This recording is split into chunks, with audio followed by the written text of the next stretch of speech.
Happy birthday to the big guy, Benjamin Higgins, everybody. 50th birthday today. Man, we finally made it. Yeah. Yahoo!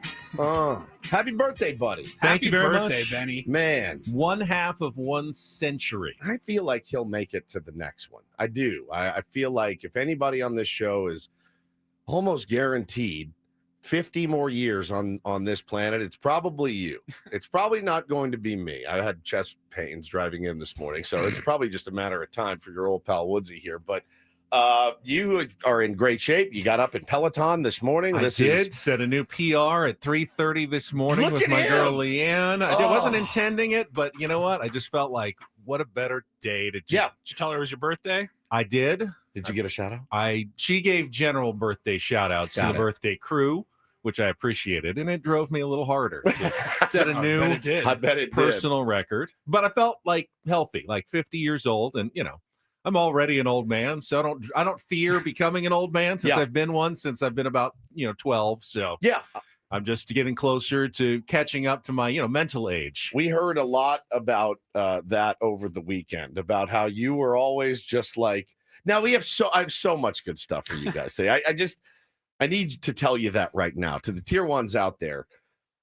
Like it's a treasure trove of things that maybe you knew, some of which you didn't, some of which me and Paulie just found out over the weekend. You didn't know about it because we didn't know about it until Saturday night. That's exactly right. But I think it's only fair that we start with just some general intros, right? Ben and Woods, 97.3, The Fan. I'm Woodsy. That's Paul Reindl, executive producer. Good morning, Paulie. Hey, how are you? Doing great. And Ben Higgins. Big 50 today. It is. If this is your first time tuning into this program, it's a very odd first show to join us. We've been around for many, many years, and this is not going to sound, I'd imagine, like a normal Monday show. But I have no idea what's coming up. Definitely not on a sports talk station. Paul handed me the rundown for the show today, and I said, he said, it's a fake rundown. I threw it there just so Adam thinks we're doing a real show today, but he said, don't worry about anything that's on there other than we've got some, tickets to give away and stuff, but that's about it. Well, the fun thing is about this program is we've always loved a good theme show. And I didn't really know I would like a theme show until we actually started trying to do theme shows. And it turns out I actually enjoy doing them very much because it kind of gives you direction and purpose for the day. And you kind of know which direction to go. Certainly don't want to talk a lot of baseball today. I'll tell you that now. I can assure you that when we all wake up tomorrow, the Dodgers, unfortunately, will still be the world champions. Yeah, indeed. And if we don't get to it enough today, then we can talk about it tomorrow or the next day or next move week. On. Or we just move on to the next season, which is going to be probably the last season in baseball that we've ever seen. So thanks for that. It was an epic game, and it was fun to watch it with all my special people at my birthday party on Saturday night. I want to thank both of you guys for coming. You came before going to the Dia de los Deftones concert, which is amazing. That's a long night. It was a long day, buddy. Picking up Bo and going to the concert and up for more and more hours. So I wanted to thank you for being at my party and everyone else who was there. Just really appreciate it. I felt very loved and very special. You are very loved and you are very special. Today is Ben's actual 50th birthday. And we did get a chance to go to your folks' house. It was so beautiful. The setup was just incredible. And the people, look at that picture. Look at the big guys there. Man, we look pretty sharp. That's like the biggest I've smiled. I usually do like this, one of these with my lips closed. I was showing teeth in that picture, man. We had such a great time. We always do when we get to spend some time together as a program. And it was a very special evening. And I got to tell you, man, got to hang out with a lot of your family, your dad, your brother, your sister. And then the stories started rolling in. And it makes me happy to hear, but it also doesn't probably make you mad that he hasn't told us some things. It used to. I'd learned some stories myself that I didn't even know about. Now, you are the oldest. Correct. I do not have dentures, whoever said that. Not yet, at least.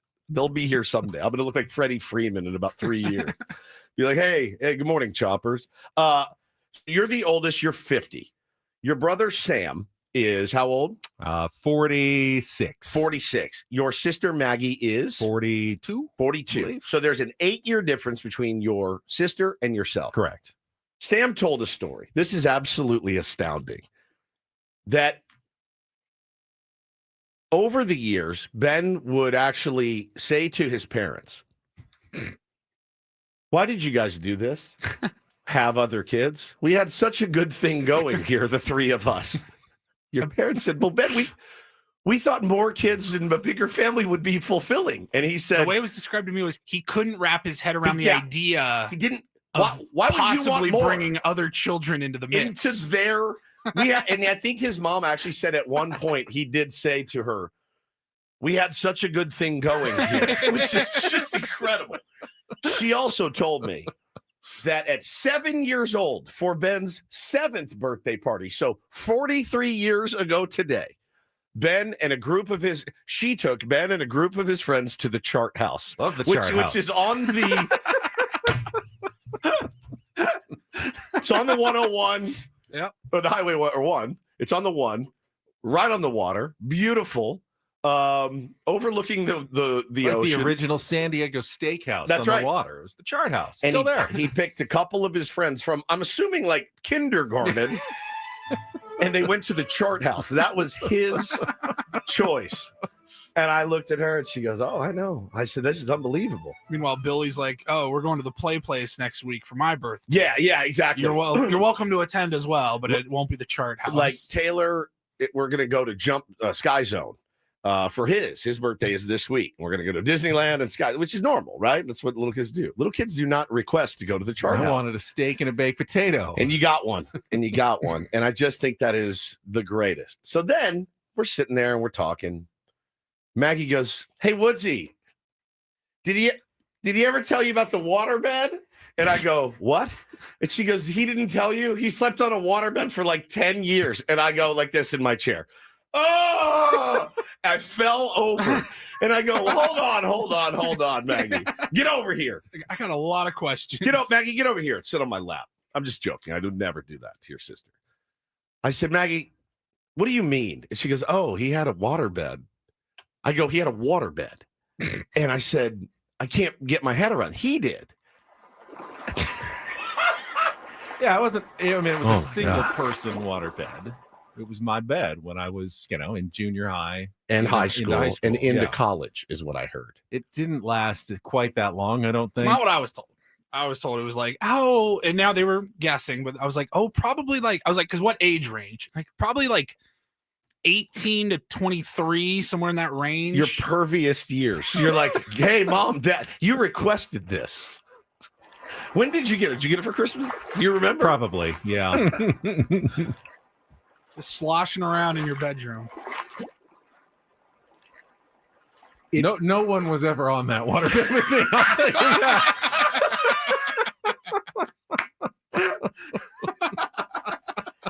It's not the more of an aspirational waterbed than anything else. So there's something that happened, Paulie. He saw some guy, some Lothario in some movie that had a waterbed, and he was like, if I get a waterbed, they will come. If I build it, they will come. I think for some reason, I was walking through like the mall, because that's what you did back in the day, and they would have the store, and you go in like, lay down on this, and I was like, oh, I'm in heaven in a waterbed. And I said something about, because you know how hard I am to buy gifts for. So, and I was back then. And it was like, wow, that waterbed was amazing. And I think that was just like grasped. Oh, he would like a waterbed. So I had one. You are several years. You are straight up the most deviant person that I have. You don't see them anymore. Ever. Yeah, for a reason. They're terrible. They are terrible. You ever fall asleep like on a raft in the pool and you make it like 20 minutes and then you panic? You're like, I'm on the water. Like, this is not natural. Like Tom Hanks in Castaway. That wasn't a comfortable scene that he had there. And you took that and you brought it into your home. I did. So I learned about that, and I just got the biggest kick out of it. And then Maggie, who'd had a couple drinks, was like, oh, but wait, there's more. And I was like, Maggie, whatever you've got, you have to give it to me. She goes, I would come home from college, or I would come home. He was in college. He would come home. He'd be on his waterbed. He also was obsessed with the Stairmaster. Ben would be in there on the Stairmaster. This before the Peloton. I did the Stairmaster. I go, what do you mean? And she goes, oh, there was like one summer where I don't know what had happened. I'm assuming like maybe there was a breakup or something, and you're like, that's enough. I'm getting my S together. And she said, you don't understand. Every time we walked by the room, he would be on his Stairmaster. I go, he's a 22-year-old kid grinding out the exercise equipment of a 65-year-old woman. You're unbelievable. And it's why I love you so much. And I struggled finding exercises that I really liked. I didn't like to run. But the digital readout for some reason is inspiring to me. It's why I love the Peloton too. That's exactly you got all the why. stats there. You got the numbers. The time is ticking. You can. It's so like a game sense to me in my head. And the Stairmaster was the same way. Once they invented that sort of exercise equipment with the digital screen, I was hooked. I was thinking about it over the weekend. I think you must really enjoy, or you're really like built for the stay in place workouts, the stationary exercises. You're like, you'll do the Peloton because you literally he crushes it. You don't know how to ride a bike. No, it's not that you don't ride a bike. I cannot ride a real bike. Ride a bike. Can't ride a scooter, do the Peloton, but Stairmaster. You're pretty much in the same place. Yep. You're not moving a whole lot. He likes to be, but if I made you walk the stairs here every day, you would be like, this is the worst idea of all time. So it was so fun to hang out and hear all the stories. Your brother gave a really beautiful speech. Very, very beautiful. And I felt a little bit of pressure to give a speech. And I was starting to kind of compose one in my head. And I said, I can't do it because I will cry. I will straight up cry. After Sam's beautiful speech about you, I go, I will weep. So I said, well, I'll give mine on Monday. And it's just going to be a long celebration today of your 50th birthday. And, it certainly brings to mind the worst day of my life. That happened this day 2 years ago. And we have the audio. And we'll just play that here. Then we're going to give Ben his birthday gifts. The only context, if you missed this, was we were just coming back from a commercial break. This was later in the show. It was like 8:15, and before heading into the commercial break, we had gone halfway through our radio program on November 3rd of 2023. Yeah, and Ben said, all right, coming up next, I got to bring something up to the guys. I've been waiting for a couple of hours, and I guess we'll discuss it next. And we're thinking, what the hell is he talking about? He never surprises us. Go to commercial break, and then the light bulb clicks. Light bulb went off, and I got to tell you, man, people in our business have created and fabricated stories and bits, like some of your favorite War of the Roses stuff. Those are actors. Oh, Joe on the 805 planted call. Yes. Yes. On the lives of both of my children, on their lives, this was not scripted. This was not planned. This happened. Okay. On my children. There you go. On my children. There you go. I'm so sorry. I told you. Not a Woods bit. This is not a bit. On my children's lives. This is not a bit. Ben teased going into the break. I have to bring something up. It's awkward. 2.5 hours. It's awkward. It's awkward. It's going to make all of us look bad. And I went waiting since 6 a.m. It hasn't happened yet. And I couldn't for the life of me think what was going on. And I said, don't tell me. Don't tell me. So he goes into his SD fat loss bit on the air. Paulie texts me. He goes, Is today his birthday? And both of us just leaned back in our chairs and went, oh no, it is. I'm so sorry. It's his birthday, guys. I'm so sorry. It is my birthday. The massive pieces of ass that we are. The two guys who make the biggest deal out of the smallest things all year long. I want to crawl in Bruce Bochy's ditch and have the owner fill dirt over me. I've never felt worse. This is so bad. Today is my birthday. As someone that pays to go to therapy every week, to literally beat himself up for all of his misdeeds, I don't know that I could possibly. That's okay. I don't know that I could beat myself up. That's for you. More. Look at that! I'm getting cash for my birthday. All right, I gave him $20. $21 for my 21st birthday. Oh my God! How did we forget this? I'm so sorry, Ben. That's okay. I can't I'm all believe right. This. No gifts, no cake, No, nothing. Not even the symbol. Happy birthday, buddy. When he walks in the door. Oh my God. Paulie, we are self-involved. We are turds. Selfish jerks. Selfish a-holes. Everyone does it. You I need can't to go to remember therapy now, everybody's yeah. birthday all the time. I'm literally shaking again, having to relive that moment. Well, that's not going to happen today. Today, we have all of our ducks in a row. We have all of our favorite moments of Ben. A total and complete celebration of the man that is Ben Higgins, who has brought me so much delight over the years, so much joy. And like your brother said, a total steadying hand for our show, for my life, somebody I can always bounce things off of, always. And I don't always get the answer that I'm looking for. And that's why I appreciate Ben, is because I don't always get. Ben is very logical. And but I'll tell you, man, no one on the planet deserves more than you do. I love you. And I'm so glad I get to work with you every day. Thank you, boys. You're welcome. You're welcome. Now, appreciate it. Let's get to some gifts real quick. Now, let's talk about the first gift that you have here that we got over the weekend at your party. This is pretty incredible. And to walk into your party and see this gentleman standing there, I did not know that he was coming, and I was thrilled that he was able to make it. Me too. But our good friend, former Padres owner Ron Fowler, stopped by my birthday party. Unbelievable.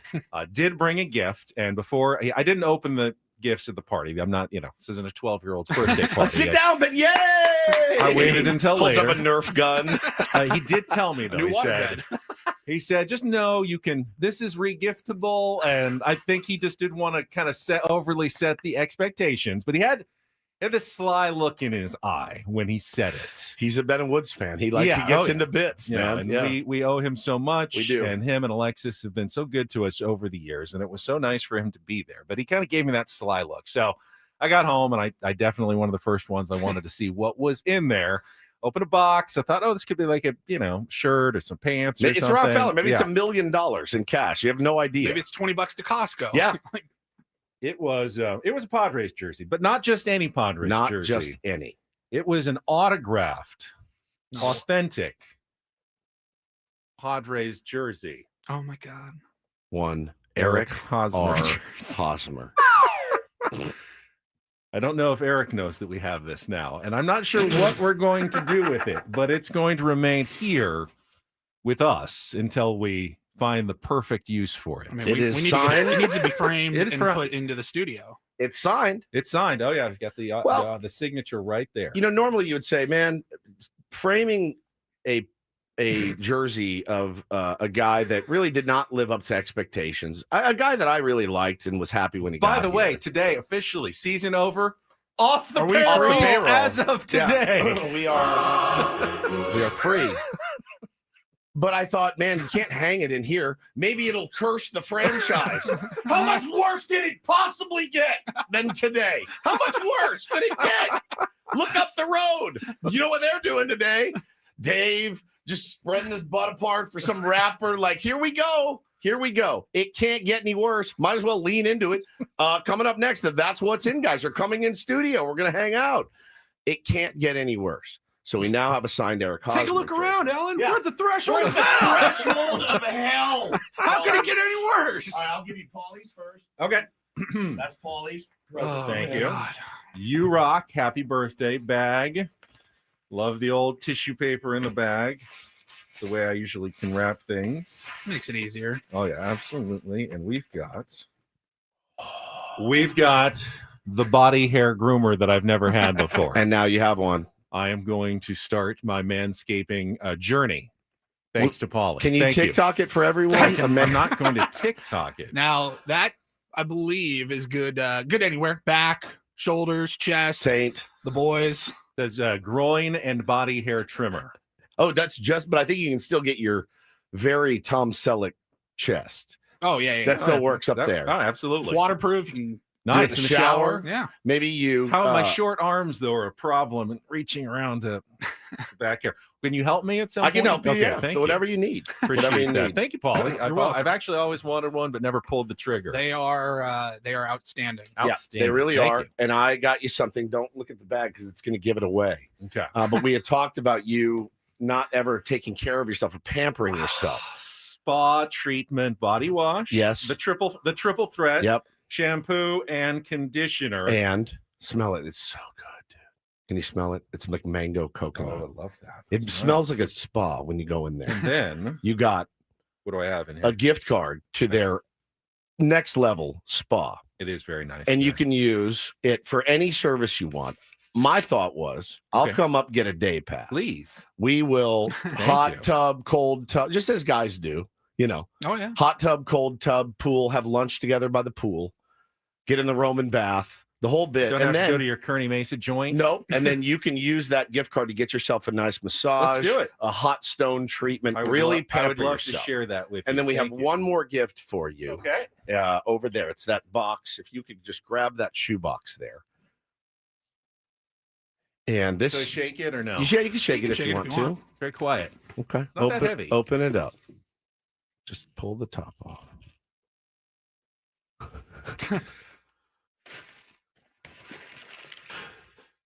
Making it rain. Making it rain. We got 150 singles in there for you. I'm not saying that you can't use those on the golf course. I'm not saying you can't use those for sandwiches. I'm just saying you may want to hang on to that box. Can we get one of those radio promotion cash whirly machines where you grab them, put them in there? I've always wanted to do one of those. That's all yours. Thank you. And you save those for, I don't know, an upcoming trip. Fantasy camp or somewhere. Yeah. So that's your shoebox of singles. Where we need, there's a lot of vending machines in Arizona. Lots of vending machines. Yes. So many. Love vending machines. So many vending machines. Very fun. Thank you, guys. So you're welcome. So that's all yours. I want you have to bring the box with you. Oh, yeah. Only a little bit uncomfortable to walk into a bank and ask for $150 in ones. Indeed. I go, really? Really? You own your own small business. You just need change. Yeah. I'm sure that's what it's for. Very innocent. Yeah. So happy birthday, buddy. I'll pick up the rest of them later. That was fun. Yeah, it was fun. Thank you, boys. You're welcome, man. We love you. Appreciate it. Happy birthday. We have lots more fun stuff planned. Good start, though. Yeah, great start. I feel very good this morning. Good. You should. Had a great weekend. Had my party on Saturday. Yesterday, I got to play golf with my dad, my brother, my friend Scott. Had a really good round. And then last night went to the 40th anniversary of my favorite movie. Was playing at Sinopolis. Went to see Back to the Future in Del Mar. It was great to see it on the big screen for the first time in 40 years. My favorite movie of all time. And as I said, got up this morning, Peloton, feeling pretty good for 50. Look at this guy. He's thriving. I love it. Happy birthday, Benny. Thank you. All right. Coming up next, I have no idea. That's right. So we will just play it by ear as we go forward this morning. Probably should talk about that stupid game. Yeah, a little bit. It was an epic game. It really was. An epic game. It really was. That the Blue Jays absolutely should have won. Yeah, many times. And did not. Choke. Also some big. I hate using that word, Paulie. They did. I hate using that You're word. up 2-1. You're up 3-2 heading home. It's opened my eyes. A lead in the 9th inning. It's opened my eyes to a lot of things about the game of baseball. Are the Dodgers ruining baseball like Dave Roberts threatened? Right. We'll talk about it coming up. Give you the rest of the menu for what I do and don't know is coming up on the program on a Monday morning. Tier 1s, thank you for the birthday wishes. Just got a text from Mudcat. Thank you, Mud. Happy birthday, Higgy. I am a happy camper here on San Diego's #1 sports station, 97.3 The Fan. Let's check traffic with Kelly Danick. We'll be right back.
And this pool on this roof. This is all for you. The all-new Hamul Casino Resort, now open.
On this roof.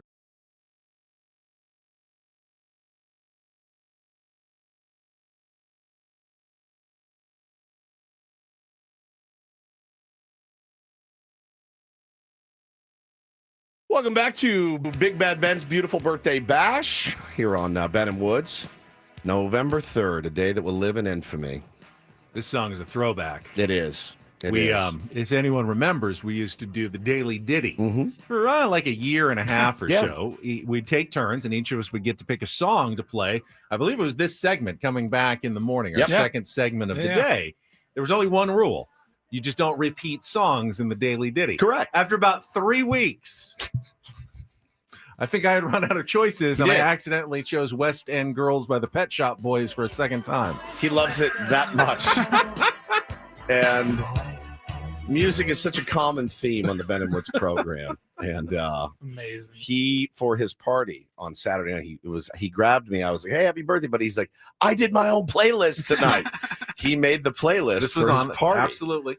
And that was on it. Yeah. 4-hour playlist you did. How long did that take you? About 8 hours to put that 4-hour playlist together?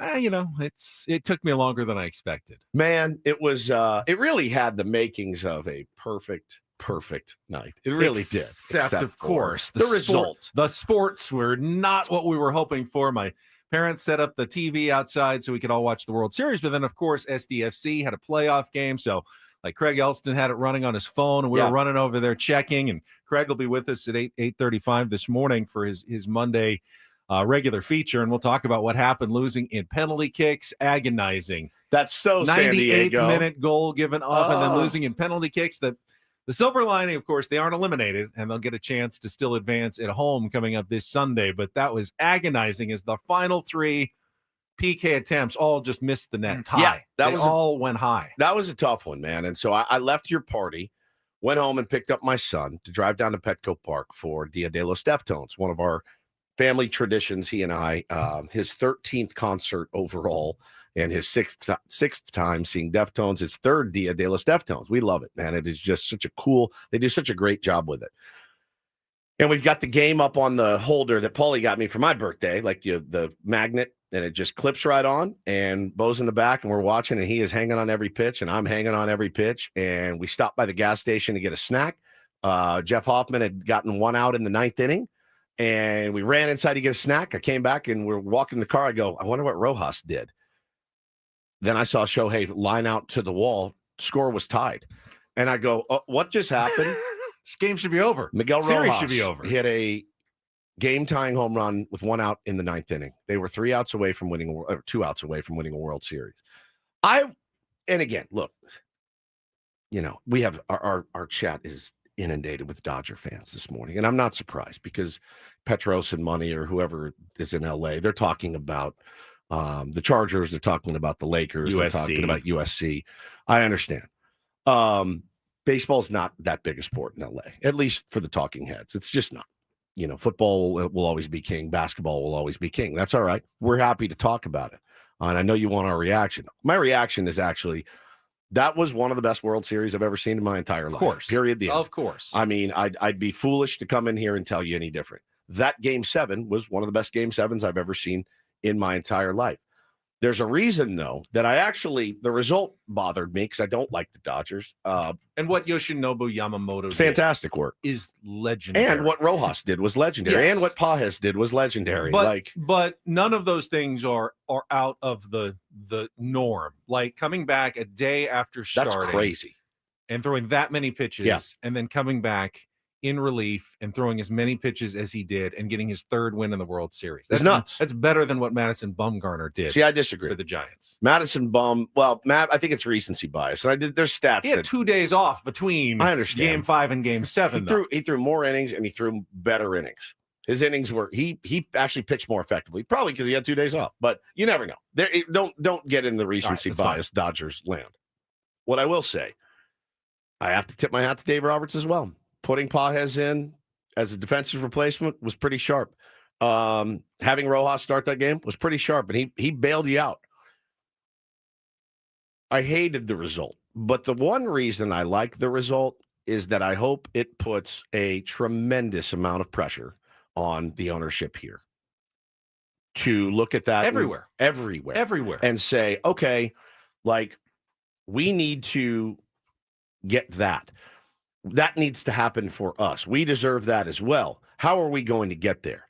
Look, I am not of the opinion that the Los Angeles Dodgers are quote unquote ruining baseball. They're not ruining baseball. They are playing within the framework of the rules mostly. They are really good at exploiting loopholes, which again, not illegal, not cheating. They're really good at it. They're excellent at it. In fact, I wish we were better at exploiting those loopholes and had the ability financially to exploit some of those loopholes. And they're certainly beatable. Yes. Padres almost beat them last year. The Blue Jays came moments away from beating them this year. So for sure. It's silly to say they're infallible. There's no point. Of course there is. Yeah. It was very hard for them to win both of those World Series. Difficult.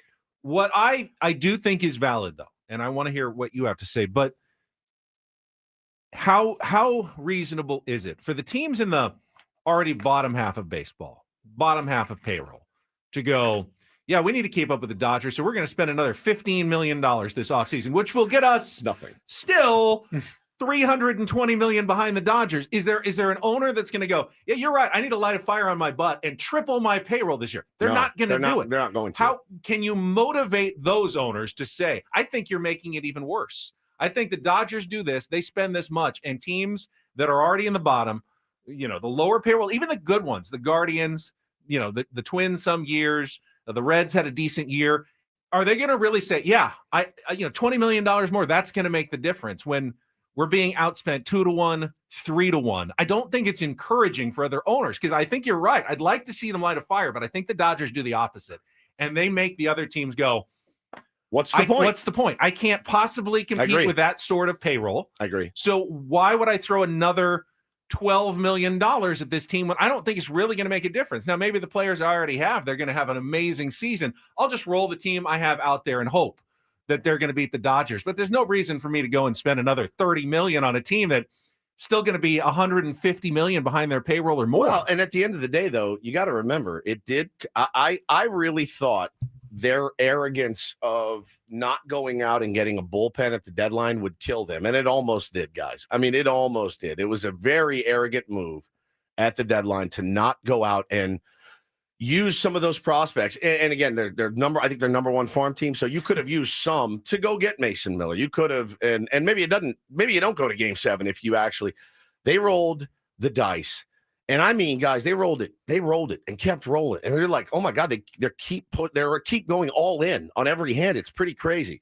And it worked out for them against kind of all odds. I mean, really, like Dalton Varsho hits a sac fly. We're not having this conversation today. Really, we're not. Or hits a single or whatever, or wild pitch. I mean, we're not having this conversation. So it's hard for me to sit in here and say, man, they really do things the right way just because they won a World Series. I don't think there's a correlation. I think if you asked Andrew Friedman in an honest moment, should you have bolstered your bullpen at the deadline? He'd say, yes, I should have traded somebody to get somebody else so that I didn't have to go to Snell, Yamamoto, make it a little bit easier on us. We had the opportunity to do it. We just didn't do it. They got, I don't want to say lucky. They're good. They're really good. And their players clutch up in clutch moments. There's no question. And, I just, when I look at it, they're not doing anything wrong. They are doing things that other teams cannot do. There's no question. But I don't look at that as that they're doing anything wrong. I look at it as all right, man, if there's some changes coming in baseball, I'd be willing to listen to some of those changes. I don't know how much it's going to change. They still do a lot of stuff the right way. They really do. But they're the gold standard. They're the gold standard. No question about it. So we've said that for years. And like I said, I'm a hater. I'm not an idiot, right? Their technology, their resources, their scouting, their everything, top to bottom, they are the gold standard in baseball. That's right. The Dodgers will go into next season, and they may or may not win a World Series. It's not easy to do, even with as good of players as they have. Not. But they will be expected to be there. They will be the favorites once again. They already are the favorites to be there. Yeah. And I would also just throw out that they didn't have a very good postseason or season this year. The Dodgers massively underperformed what they could have in the regular season. They won 96, or do they 95, 96, 93, 94, 6 games. And they didn't play that well in the postseason, just barely enough to win. They hit, what did they hit? 204. 204 in the playoffs? 204. 204. And they won. They could have hit 300. I mean, they have a team capable of doing so much more. That was hitting 600. That was the Dodgers pretty much at their worst. Yeah. They're going to get better next year. Yeah, they're going to sign more players. They're going to get better. And really, even if they did nothing, they probably were better than they showed this year. Yeah. I don't think they played particularly well all season, or I think the first couple of rounds of the playoffs, they played well. They did not have a great series against the Blue Jays. No, they really didn't. Yeah, I mean, look, it's the guys that the Will Smiths of the world, the Miggy Rose, the guys like that took their opportunity. They made the most of it. They won the World Series again. Look, I hope Jackson Merrill was watching that. I hope Fernando Tatis Jr. was watching it. I hope Manny Machado was watching it. And they went, enough's enough. Let's go out and try to win a World Series. And, if our players performed better this year, we would have had a chance, period. If Michael King, Dylan Cease, those guys performed better, we would have had a puncher's chance. But you do watch a series like this and you go, yeah, we're not there yet. We're not there yet. The Dodgers felt so clutch. You know what they went with runners in scoring position in Game 7? 1 for 11. Right. 1 for 11. It's crazy, if they go 5 for 11, they win that game going away. Yeah, the difference is one of the things they can afford to do that a lot of teams can't, like right here.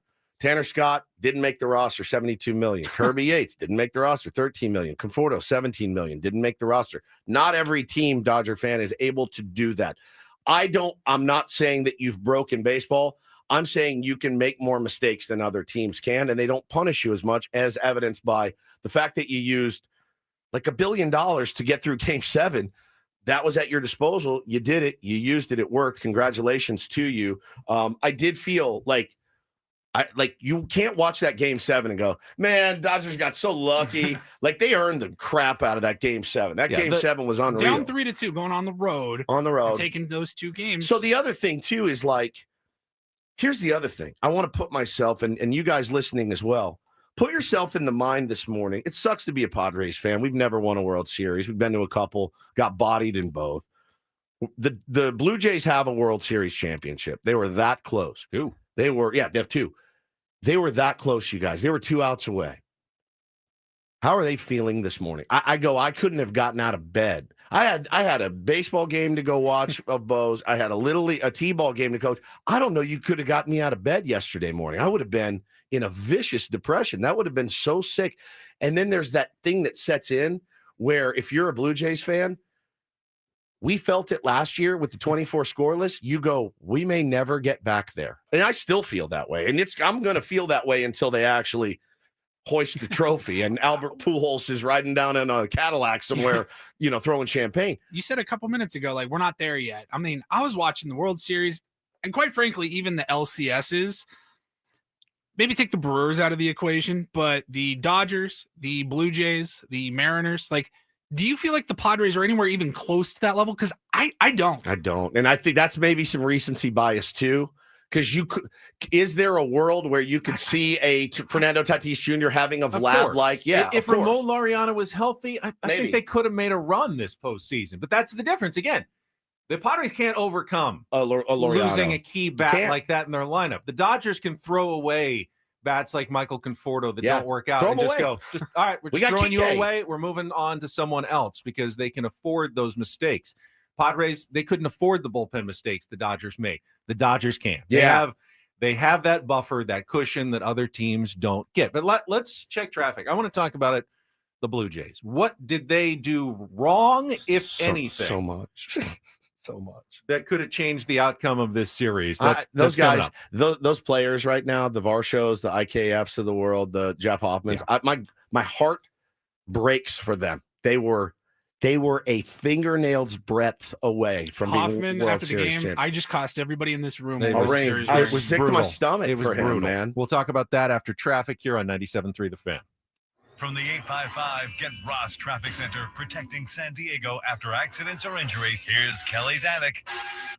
Traffic is brought to you by Creative Repipe, the Repipe experts. Just one problem here. Crash the clearing stage, westbound 8 to the northbound 805 connector ramp. It's been pushed over to the right shoulder. Before that drip becomes a flood, call Creative Repipe for whole house repipes. Financing available, and 97.3 The Fan listeners get a 20% discount plus a lifetime warranty. Call 619-399-2880 or visit creativerepipe.com. I'm Kelly Danick with Ben & Woods, San Diego's #1 sports station, 97.3 The Fan. Don't forget, our biggest fan contest starts today, but it's not too late to get your name into the drawings for our grand prize, a night in the Odyssey Suite for a future Padres game. 20 tickets. Watch the game with the entire fan staff. You can register your name right now at 973thefansd.com/biggest fan. And the first name we will call this morning at 9 a.m. And then Braden will call a name at 1, and Gwen and Chris will call one later today at 5:30. Although we have Monday Night Football tonight. So do they do it earlier or do they do it during the game? Listen to Gwen and Chris to get details on that. But listen, it won't be during the game. Our first name today, 9 o'clock, and you'll have 10 minutes to call us back and qualify for the grand prize. All right, let's start with this. If John Schneider has a fully healthy Bo Bichette and George Springer, is this a different series? If he didn't have to take Bo Bichette out every single game when another 9 at-bats from Bo Bichette late innings and extra innings in that series, could they have won that World Series? I tend to think that they might have, given how clutch he was and what a good series he did have playing on, not healthy legs. George Springer trying to do the best he could with looked like a massively painful oblique, what they call it, the rib cage injury for the last couple of games, just brutal, but still trying to get out there and gut it out for the Blue Jays. They were hobbled at the end of that series and really all throughout the postseason. Yeah, and again, I go back to, if you're the Blue Jays and you're John Schneider and you're that whole organization and you're that fan base, the despondent feeling that you have this morning is just such it's a very familiar one, right? But it's just one where you go, that was it. That was straight up it, because Bo is now a free agent. Max Scherzer's older. he's probably not coming back. They got guys leaving. Now they could add pieces and run it back. But you felt like that was it was really in their hands. And it's hard for me to come in here and say they choked just because Varsho couldn't hit a sac fly or, a chopper even. But that's just that game, man. IKF, a lot of people talking about his secondary lead. And I got a text. I always just kind of chalk stuff up like that is, man, baseball's a game of inches. Like, I'm not going to put the blame on Isaiah Kiner-Falefa for not getting the best secondary lead in that crazy position he was in. But Tim Flannery, does Fernando Tatis score on that play? Yeah. Yes he does. Now, the whole, he should have run through the base. Okay, different story. I'm probably not. I'm probably sliding too. He was about 2 inches off the back. He was. He did not have the best secondary lead. And again, you're playing, you're puckered. You're puckered as tightly as you've ever been puckered in your life, knowing you're about to be the game-winning run. You need to be able to score on that sac fly. You have to get plays on. You got to have a good read, all of that. So I get a text yesterday, just random, from who I think the greatest third base coach of all time. Yeah. Right? Who's better He's got the World Series rings to prove it. He's got, 4 of them? Tim Flannery sends me this yesterday. Just randomly. 10 in the morning, I'm watching Bo play ball. When the Blue Jays had bases loaded and a run wins it all for them, the base runner on third had a shorter lead, even though third baseman wasn't even close to the bag with the left-handed hitter at the plate. After pitch is released, he took no secondary lead. Ball hit to second. Force play is at home. You don't slide. You run through home plate like the first base. Sliding is to avoid a tag, not a force play, and sliding slows you down. Anyway, just my last thought on one of the greatest baseball games I've watched in a while. For all players from little league to the big leagues, your hitters spend hours hitting in the cages, lifting weights, watching videos of pitchers you'll be facing.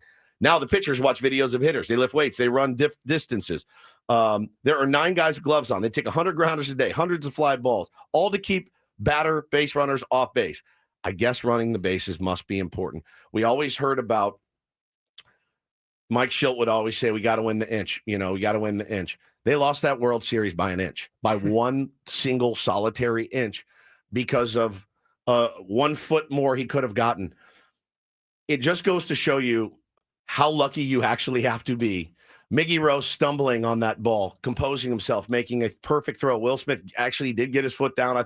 I thought there's no way closer than I thought. It was not overturnable. It was not overturnable. And I just thought to myself, those are the margins that you have to figure out over the course of 162, how you can shorten that inch to make sure you score that run. It's maddening. It's maddening to think about as a coach. I got to teach my players so much stuff. Congrats to the Dodgers. They earned that thing. There's no doubt, but it sucked, man. I will consider Tim Flannery the final word. Me too. On that subject. Me too. I really will. That's the guy I'm going to listen to. Sorry about bad lead, bad run. Bad Toronto decision. should have won the World Series. No doubt. There. Sorry, IKF. I No know doubt. it's not all your fault, but that didn't help. All right, we will come back. Hour number 2. Aztecs get a win. SDFC takes a rough loss. We'll be back on the Fan.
Do want to let everybody know that we've got a brand new monthly prize coming up for Take on Woods. And how about this? Did you see this, Woods?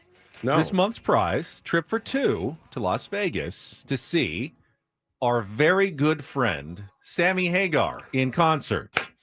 And a 2-night stay at the Park MGM and a $100 gas Not card. bad at all. How about that? Really good. And we will also be playing later a special game of Real or Fake to give away tickets to the SDSU basketball opener tomorrow night at jam-packed Viejas Arena against Long Beach State. So stay tuned for that coming up later in the program today. I'm so nervous now for the Aztec season to start because, well, I mean, you know, there's a lot of expectations. People are very high on this team, and well, we know what that usually leads to around here, and I hate that. I hate that mentality. We got to get over that hump at some point.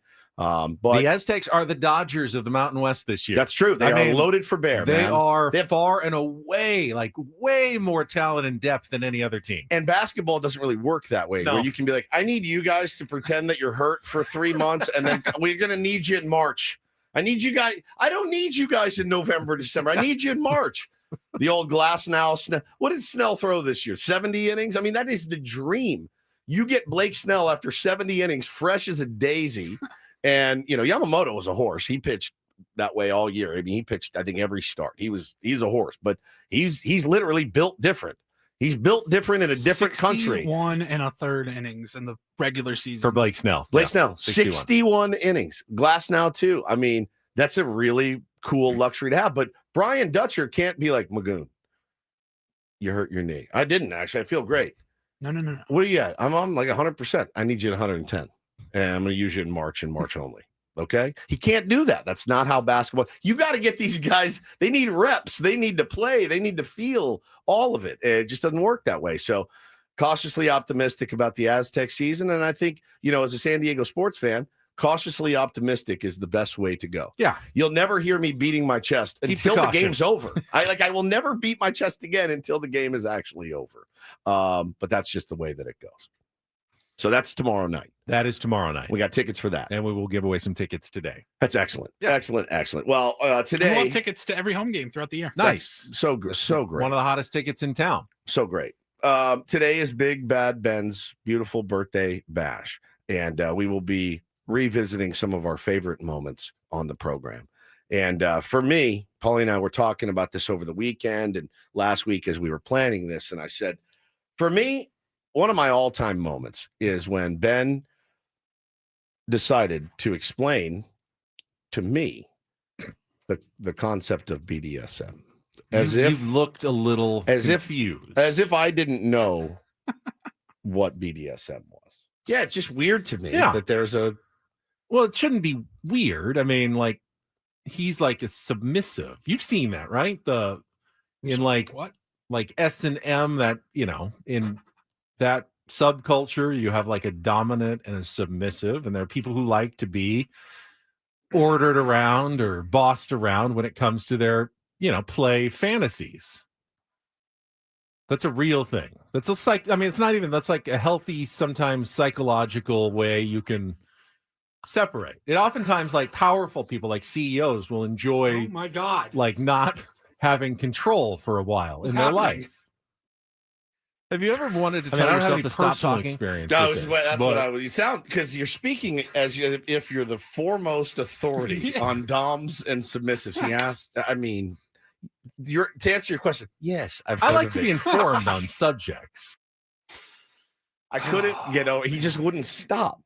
Yeah, I love that you just let him go. And I was like, I can't say anything. I'm just gonna let him go and see how deep into the weeds he can get himself. I just have to fill the silence. You know me, I have to fill the silence, and you left me with silence. I did keep filling, and I couldn't stop talking. Like, so knowledgeable on this subject. Then you start to pair that with the waterbed and things of that nature, and you go, man, it's all starting to make sense. It just all the puzzle finally comes together, Paulie, after many, many years. But definitely one of my favorite moments on Ben and Woods. Yeah, it's just weird. Oops. Yep. I mean, you can play it again. It's one of my favorite things of all time. Stop talking. Just stop talking. Okay. Let's see. Congratulations to the Aztecs football team. Yes. They also played on Saturday night, gave up a quick touchdown, 75-yard drive to Wyoming to start the game. And then they locked it down again. Yeah. This team is one of the best defensive teams in the country. Crazy. They went on to a 24-7 win over the Cowboys, 6th straight victory. And with Boise State shockingly getting routed at home by Fresno State, the Aztecs are now alone in first place in the Mountain West. They're the only undefeated team in conference play, and they have the inside track to get to and host the Mountain West Championship game going forward, which is not something I think any of us envisioned here in Sean Lewis's second season. But they have been playing some fantastic football. The only thing they haven't really been able to convince is their own fans. It was once again about 17 to 18,000 at Snapdragon Stadium. Sean Lewis is like begging. He's doing everything he can. You talked about it last week. He's in a dunk tank. He is begging his fan base, show up for this team. And he's put out a product that deserves to be watched and appreciated. Now they have to go on the road to Hawaii, but they've got Boise State coming in here in 2 weeks. And I will say this as a San Diego sports fan. If they win next week and they've got a 7-game winning streak, they're 8-1, they're undefeated, and they got Boise State, it will be embarrassing if you don't fill up Snapdragon Stadium for that game. Yeah, don't make it look like a Dodgers playoff game, man. They actually put some people in the seats, you know? It's just tough, man. They're in a tough spot. They are, but you ask for a winner. And I think that is absolutely legitimate. Padres fans didn't show up regularly until they got a winner. You know, Aztecs fans, Steve Fisher was playing in front of 500 people when he got here, and now they sell out every game. Why? Because they put a winning product on the court. Asses in the seats because of the wins. And after a couple of bad years, people stopped going to SDSU football games, but they're putting a winner on the field right now, and they deserve your support, San Diego. I don't know what the tickets are going for. I do see a lot of people complaining about the ticket prices. And, you know, House Arena isn't cheap either, but they filled that up. Where are those fans? Now? Well, yeah, because they're good. You just said. Well, right. Well, there's 18,000. I mean, it's more. It's certainly more. But you've got, I think, 500,000 living alums, including 300,000 here in San Diego, that could go to these games. Yes, tickets are more expensive than they were for me at the Q, for sure. For me, basketball and football at San Diego State are just so completely, totally different. The football team, it feels, and it's not their fault, it feels like they are playing another sport entirely. Mountain West football is not the same as watching Georgia and Florida over the weekend. Fair, or whatever. It's fair, but it's just not the same. There's no good teams coming in that even like, oh, that's going to be a great game. I want to go watch that. You're going to go watch San Diego State take Wyoming, out back or whatever. It's not the same. The basketball program, you actually do have a chance to win the national championship. Pretty much. Day one. You're going to get teams like Gonzaga, UCLA. Last year, you went to the NIL tournament. You played Oregon, Creighton, and Houston, like all good programs. So you get a little bit of that. There's nothing exciting about Mountain West football. There's not. There's even really a little bit. There's really not. There's not. But winning the Mountain West, that's great for those athletes and for the school and all that. Who the hell cares about the Mountain West? I know it's tough. It's a long shot. But they have a shot to make the college football playoff this year if they keep winning. They'll need help. They can't stumble anywhere, but they could get there this year if they keep winning. Which is more than you can say. And that's not fair. Now, if they get there, will they probably get bodied by like a Georgia in the first round in a 5-12 matchup? That's something. I would be elated. That would be amazing. Making the playoffs. I mean, USC has never made the playoffs. You know what I mean? That's a big deal. I'd be elated for them to make the playoffs somehow and get absolutely torched, by Ohio State or whatever. But like the further proof, by the way, in that game when it's 64-7 or whatever, that it's apples and oranges. That it's not the same game. How do you watch Wyoming and San Diego State in front of 14,000 people and then flip on, Michigan, Penn State, or whatever, like any of these powerhouses, it's a different 100,000 people entirely. Whereas Viejas Arena, when it's popping off, looks just like Duke, looks just like Kansas, looks just like UConn, or better. You're right. Paulie's got some good points there. They are good points. It's hard to argue that, but if you're the head football, and that's not fair to the athletes on the football team. No, and I feel bad for them. They're doing everything that they can, but it's not their fault. They're fighting an uphill battle. If you are Sean Lewis, though, you have to find a way to get people to come out and watch your team play. And if you don't, it's a really easy way out of town for Sean Lewis. Very simple. Like, No, I need to go to a place where, my student athletes are supported. And that's the risk that you run. It does. You run that risk of losing a head football coach who, could be lured away with more money. But the support is the thing it seems that he cares the most about, which is cool. I appreciate that. I've said it last week. Really hard to build something, man. Really hard. And I keep chewing on what Paulie said. There in basketball, there is a path. Yes. For a team like Gonzaga or San Diego State to become one of the powerhouses. Yes. That path doesn't really exist in football. It's true. Boise State sort of got there for a while. For a second.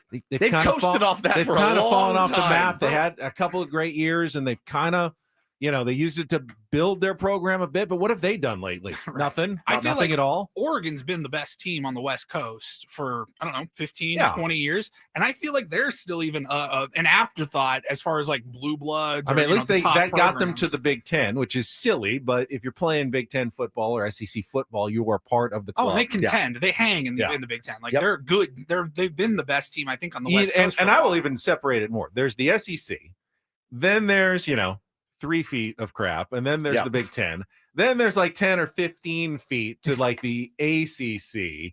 And what's the other Power 4 conference? The Big 12. Big 12. And then there's another like 50 feet of crap. And then there's the rest of the conferences, San Diego like State the American and the Mountain West and everyone else. It's just there are really big tiers and striations between the conferences in college football. You have to, if you love the Aztecs, though, like you have to get yourself in my mentality of like, I want my 10 wins and an interesting bowl game and a chance to make the playoffs every year. That's kind of where I put myself as a college football fan. That's the thing. I don't know that 10 wins gets them a very interesting bowl game. If they win the Mountain West, they are projected right now as the winner. The LA Bowl against Washington was there. It's the first bowl game. It's at SoFi. It's not probably great. If you don't make the playoff, that's as good as it gets for San Diego State. That's as good as you can absolutely hope for if you're San Diego State. And that's the ceiling if you don't get to the college football playoff. And like it or not like it, that's your lot in life if you're SDSU football. Yeah, agreed. And listen, I mean, there's a lot of people that love it. They're very passionate about it.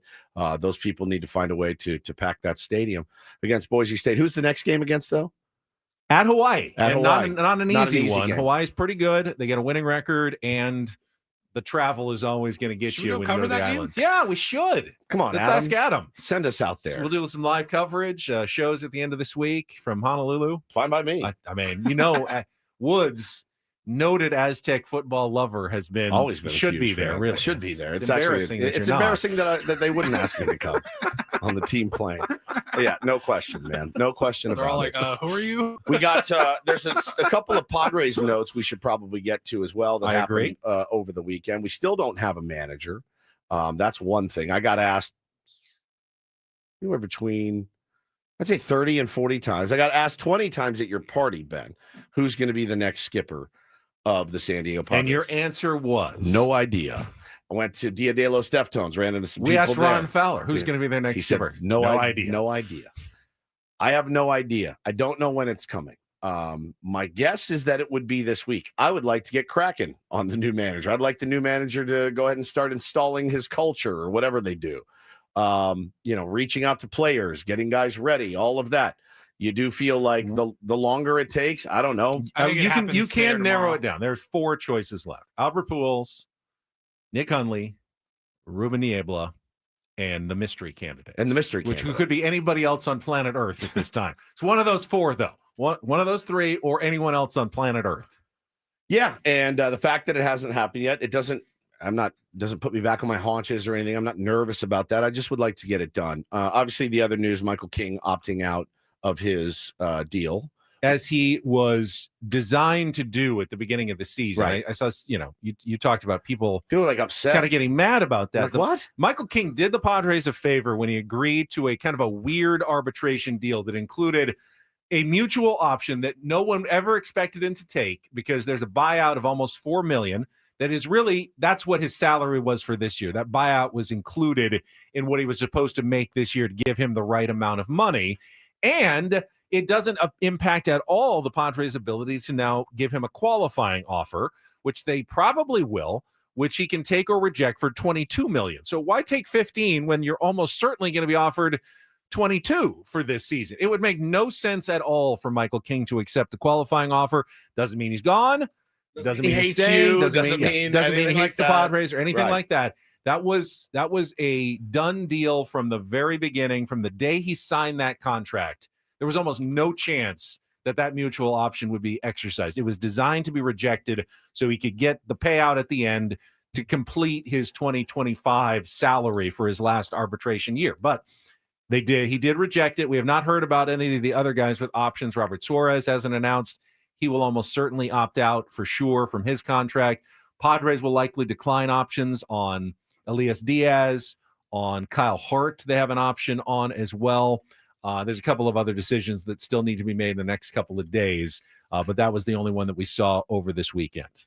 Yeah, I just, again, like the business of baseball is that the impending lockout probably has a lot to do with it as well. Players have to factor that stuff in. So I just don't know. I don't know what's going to, materialize. The life of a Padre fan is just this level of uncertainty. Like, do we have $44 million to extend in qualifying offers to Dylan Cease and Michael King? If they did take call your bluff, now you're on the hook for $44 million for two pitchers for 1 year. You could always each. trade them. You could, if you had to. Yeah, if you had to. That you would still have a valuable commodity at a fairly reasonable 1 year price tag. There's no downside to offering them, I think, the qualifying offer. Yeah. No, none. And also congratulations to Fernando Tatis Jr. winning his second career Gold Glove. It's our World Series. Over the weekend. They will announce Platinum Glove winners on Friday. So we'll find out this week if Tatis wins his second Platinum Glove as well. I think he will, and I think he should. All right, let's take a little time out. We'll come back. Do you have any DDT on my birthday? Let me see, actually. If should we just do all Ben DDTs? All Ben DDTs? Ben, like going back through your archives, Paulie? Yeah, we can do that. All right, we can. One of our favorites for do this, and two of your least Absolutely. favorites. Yeah, all right, we'll get to that coming up next. Let's get a quick check of traffic, and then we'll be back with more Ben and Woods on San Diego's #1 sports station, 97.3 The Fan. Man, when I went to your birthday party, I located your father, and I said, Chief, they call him Chief. I said, Chief, tell me about your experience at QC Kinetics. He said, I love it. He said, he goes, I'm old and I'm kind of banged up and I've got this going on and that going on. I said, what did you think of the entire operation? He said, the operation was fantastic. The people were incredible. Dr. Jackson was amazing. He goes, and I did feel better. He goes, I signed up, man. I'm going 8 treatments for pain in his hip and his lower back. So that's what I always want to impart to you guys, is that if you are feeling, your joints are creaking, you can't do the things you love to do. That man loves to play some golf, man. He played basketball up until he was like 65 years old. And he wants to be able to continue to do that forever, wants to be able to hit the golf course. There's other people out there I hear all the time, man, I can't surf anymore because of my shoulder. Go to QC Kinetics. They'll get you back in the water. They'll get you back on the golf course, all the things that you love to do. And they're doing something really cool right now. This Veterans Day, QC Kinetics giving back to our heroes. Veterans are going to get $500 off their treatment. And for every non-veteran who starts care, QC Kinetics will donate $500 to the Wounded Warrior Project. Great time to book your free consultation. Call QC Kinetics today. If you are tired of dealing with that joint pain every single day, 619-614-PAIN, 619-614-PAIN. Once again, 619-614-PAIN. It's QC Kinetics.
Okay, player, this is all yours.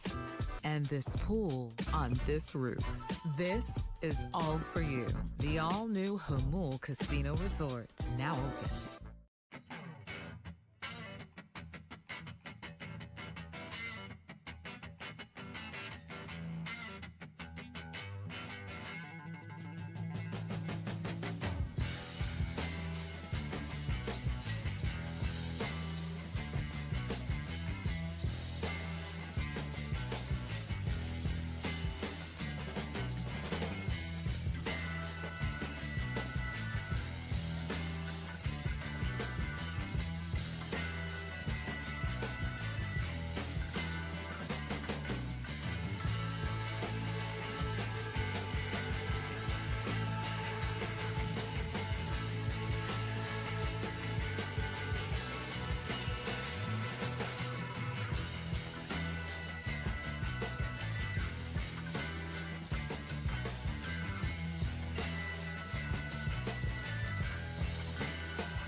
Little Gordon Lightfoot. You love calling me Gordon Lightfoot. Yes. So I thought I'd include some in my birthday playlist. So proud of you. Just cobbling together 4 hours of music that you hate. Like, you don't even like music at all. It's not true. I don't dislike music. Just don't listen to it. I'm not as passionate about it as you are. Or 99% of the population. What if his playlist for his birthday party was just like a golf podcast over the speakers at his parents' house? Maggie and Perloff. Yeah, Maggie and Perloff while we're at the party. Anyway, what does this mean for LeBron's legacy? Like the whole thing. But no, you crushed it. 4 hours of amazing music. I heard some Soundgarden in there. It was really incredible. I think you've really grown. Thank you. I've rubbed off on you. Don't do this, which is a little different today. It's brought to you by Trust and Will.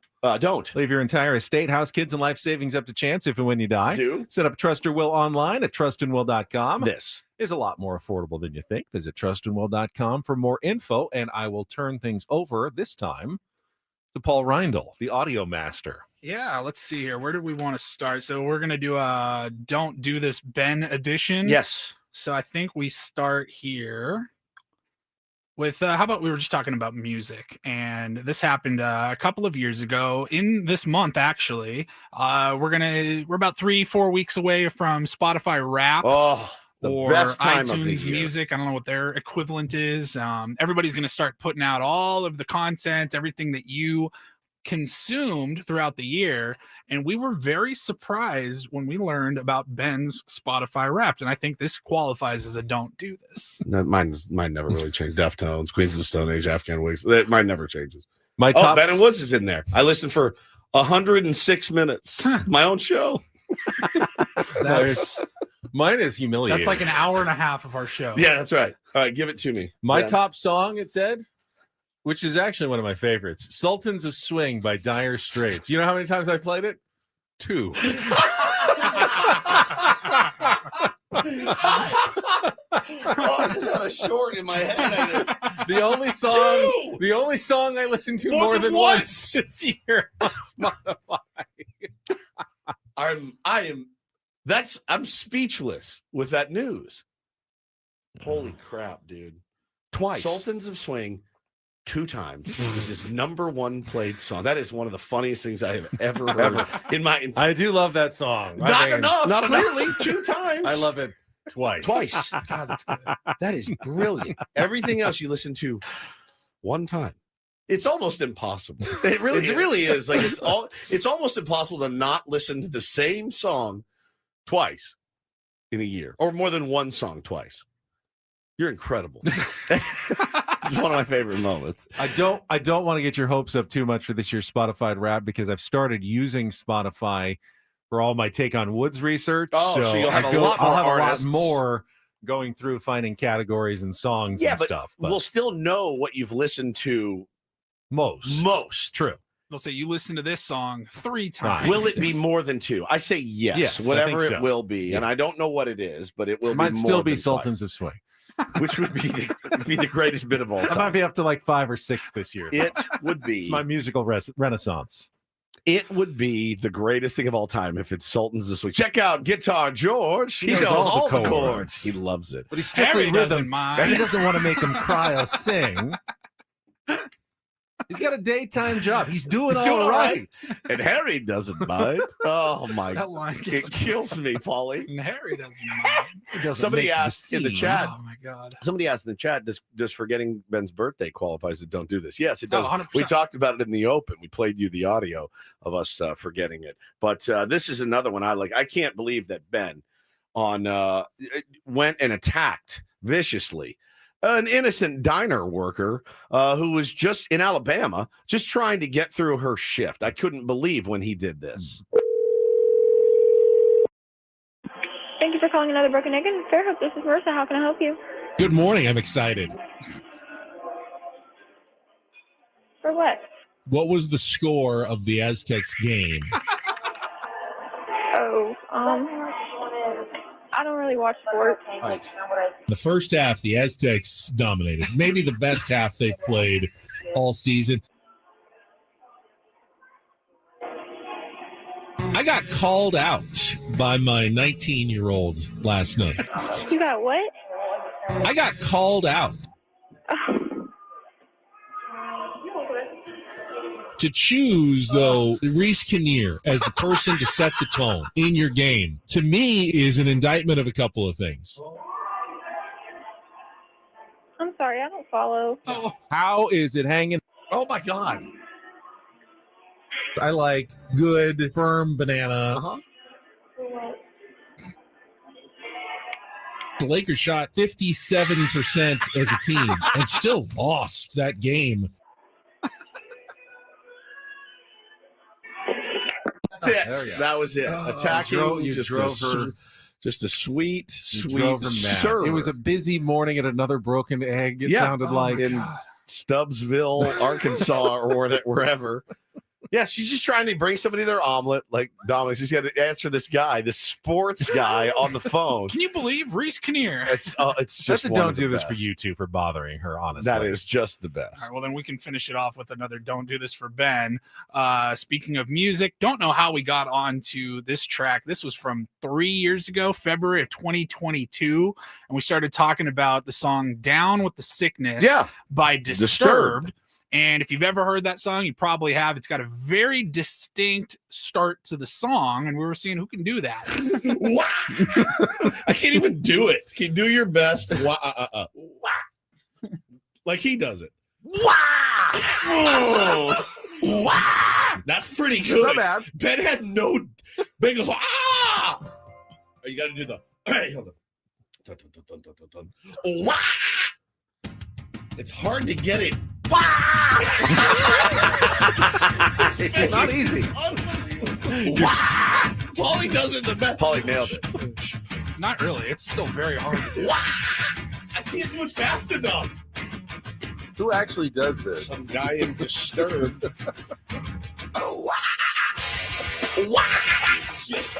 Give me one more try on your birthday. All right, here we go.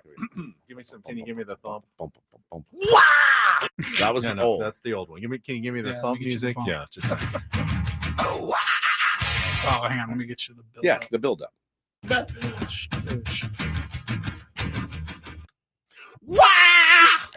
Still, can't do it. Even at 50, doesn't work. You just can't. It's so good. You got to you got to break them up a little bit.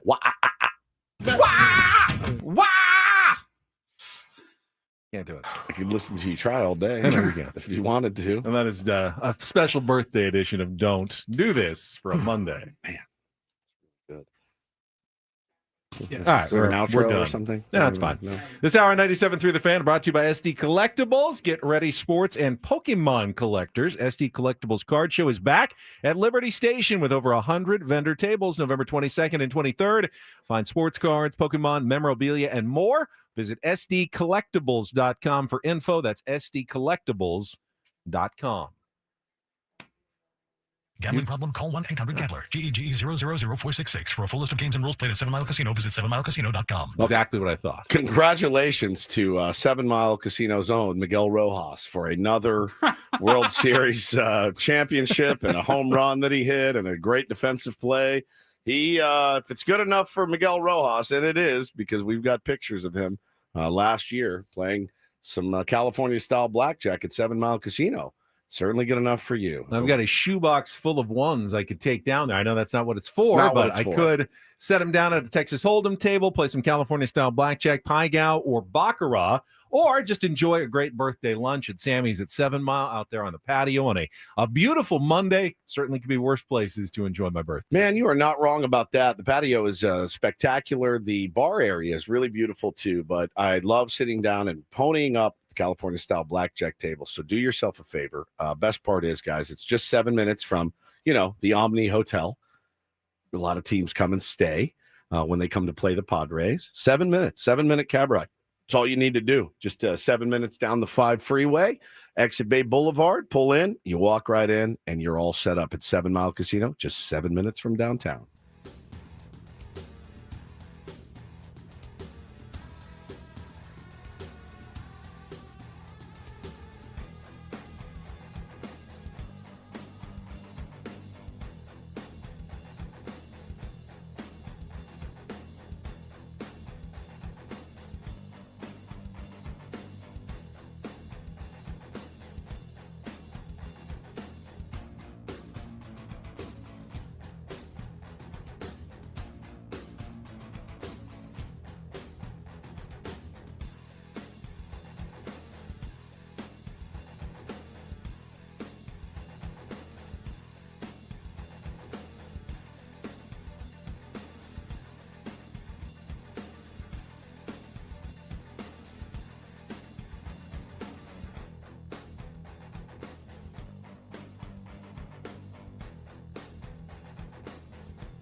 and this pool on this roof.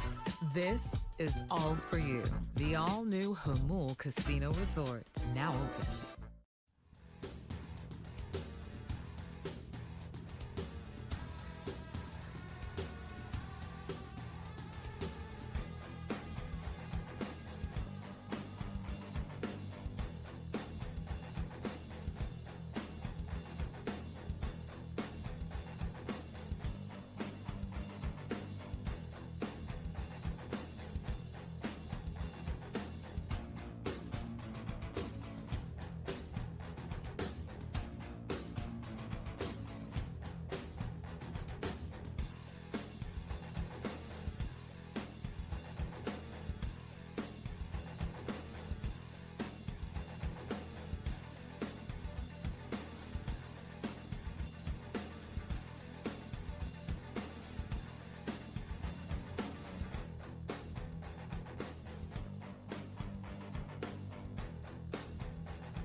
Any big sweeping thoughts after the playoffs ended this year, Ben? Obviously, with the Dodgers winning the World Series, taking it to a Game 7, extra inning Game 7. Holy cow, man. I'm telling you, it was incredible baseball.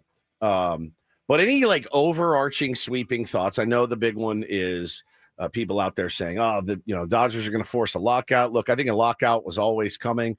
Owners have a different idea of what they want than the players, and that's what happens when the CBA expires. So I think it was always coming regardless. But I had a couple that I watched, and I thought, okay, this may be too much of a blanket statement, but I feel like, man, the regular season just doesn't matter as much as we make it out to. Yes, you have to win games, and yes, you have to make the playoffs. But I think managing the regular season in Major League Baseball in the year 2026 will look different than managing the regular season. Do you? I disagree. How I think so? it matters for 29 teams. Okay. I think it matters for other teams that not only have to get there, but I think Toronto, by virtue of getting their home field advantage, that was big for them to get all the way. They lost the last two games at home, though. You know what I mean? Well, that was funny. That was my other one. Was going to be like, home field advantage doesn't matter. But the Mariners, they lost Game 2 also. Remember to get there though. They had to fight through the Yankees. They had to fight through the Mariners. They got in on the last day of the season. The Toronto Blue Jays did, as far as they got home field advantage, right? They clinched that on the last day of the season. Didn't matter. As wild as those crowds were in Seattle, as wild as those crowds were. Now think about it. Seattle went to Toronto, who had home field advantage, won both games in Toronto, taking away home field advantage, then cruised home for home field advantage where they lost. Then the Dodgers lost their games at home, won their games in Toronto. Who cares?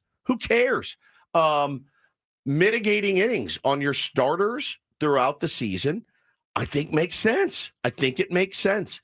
Not pushing guys to their absolute brink in April, May, June, July, and August is a decent strategy. It just got proven right. And I do feel like, I said it earlier, I'm not saying, don't parse my words where I'm saying the Dodgers got lucky here, but the one area where I do think they got very lucky is that they did not go out and improve their team at the deadline, which they absolutely should have. It may have taken years off their life, extra innings of a Game 7. I think they could have run away with it. I know that you're right about the World Series. Home field advantage didn't matter at all. But I thought, they won their first two games at home against the Yankees in the division series and then took care of that series. They won their last two games at home against Seattle to get to the World Series when they were down 3-2. I don't know that Toronto gets this far unless they make the regular season matter the way that they did. And I don't think that any team in baseball can feel as confident about knowing they're going to be in the postseason. Now, I think the Mets were probably pretty confident they were going to the playoffs. Sure. I think the Braves started the season pretty confident they'd be in the playoffs, and they didn't even get there. But injuries, the Dodgers suspension.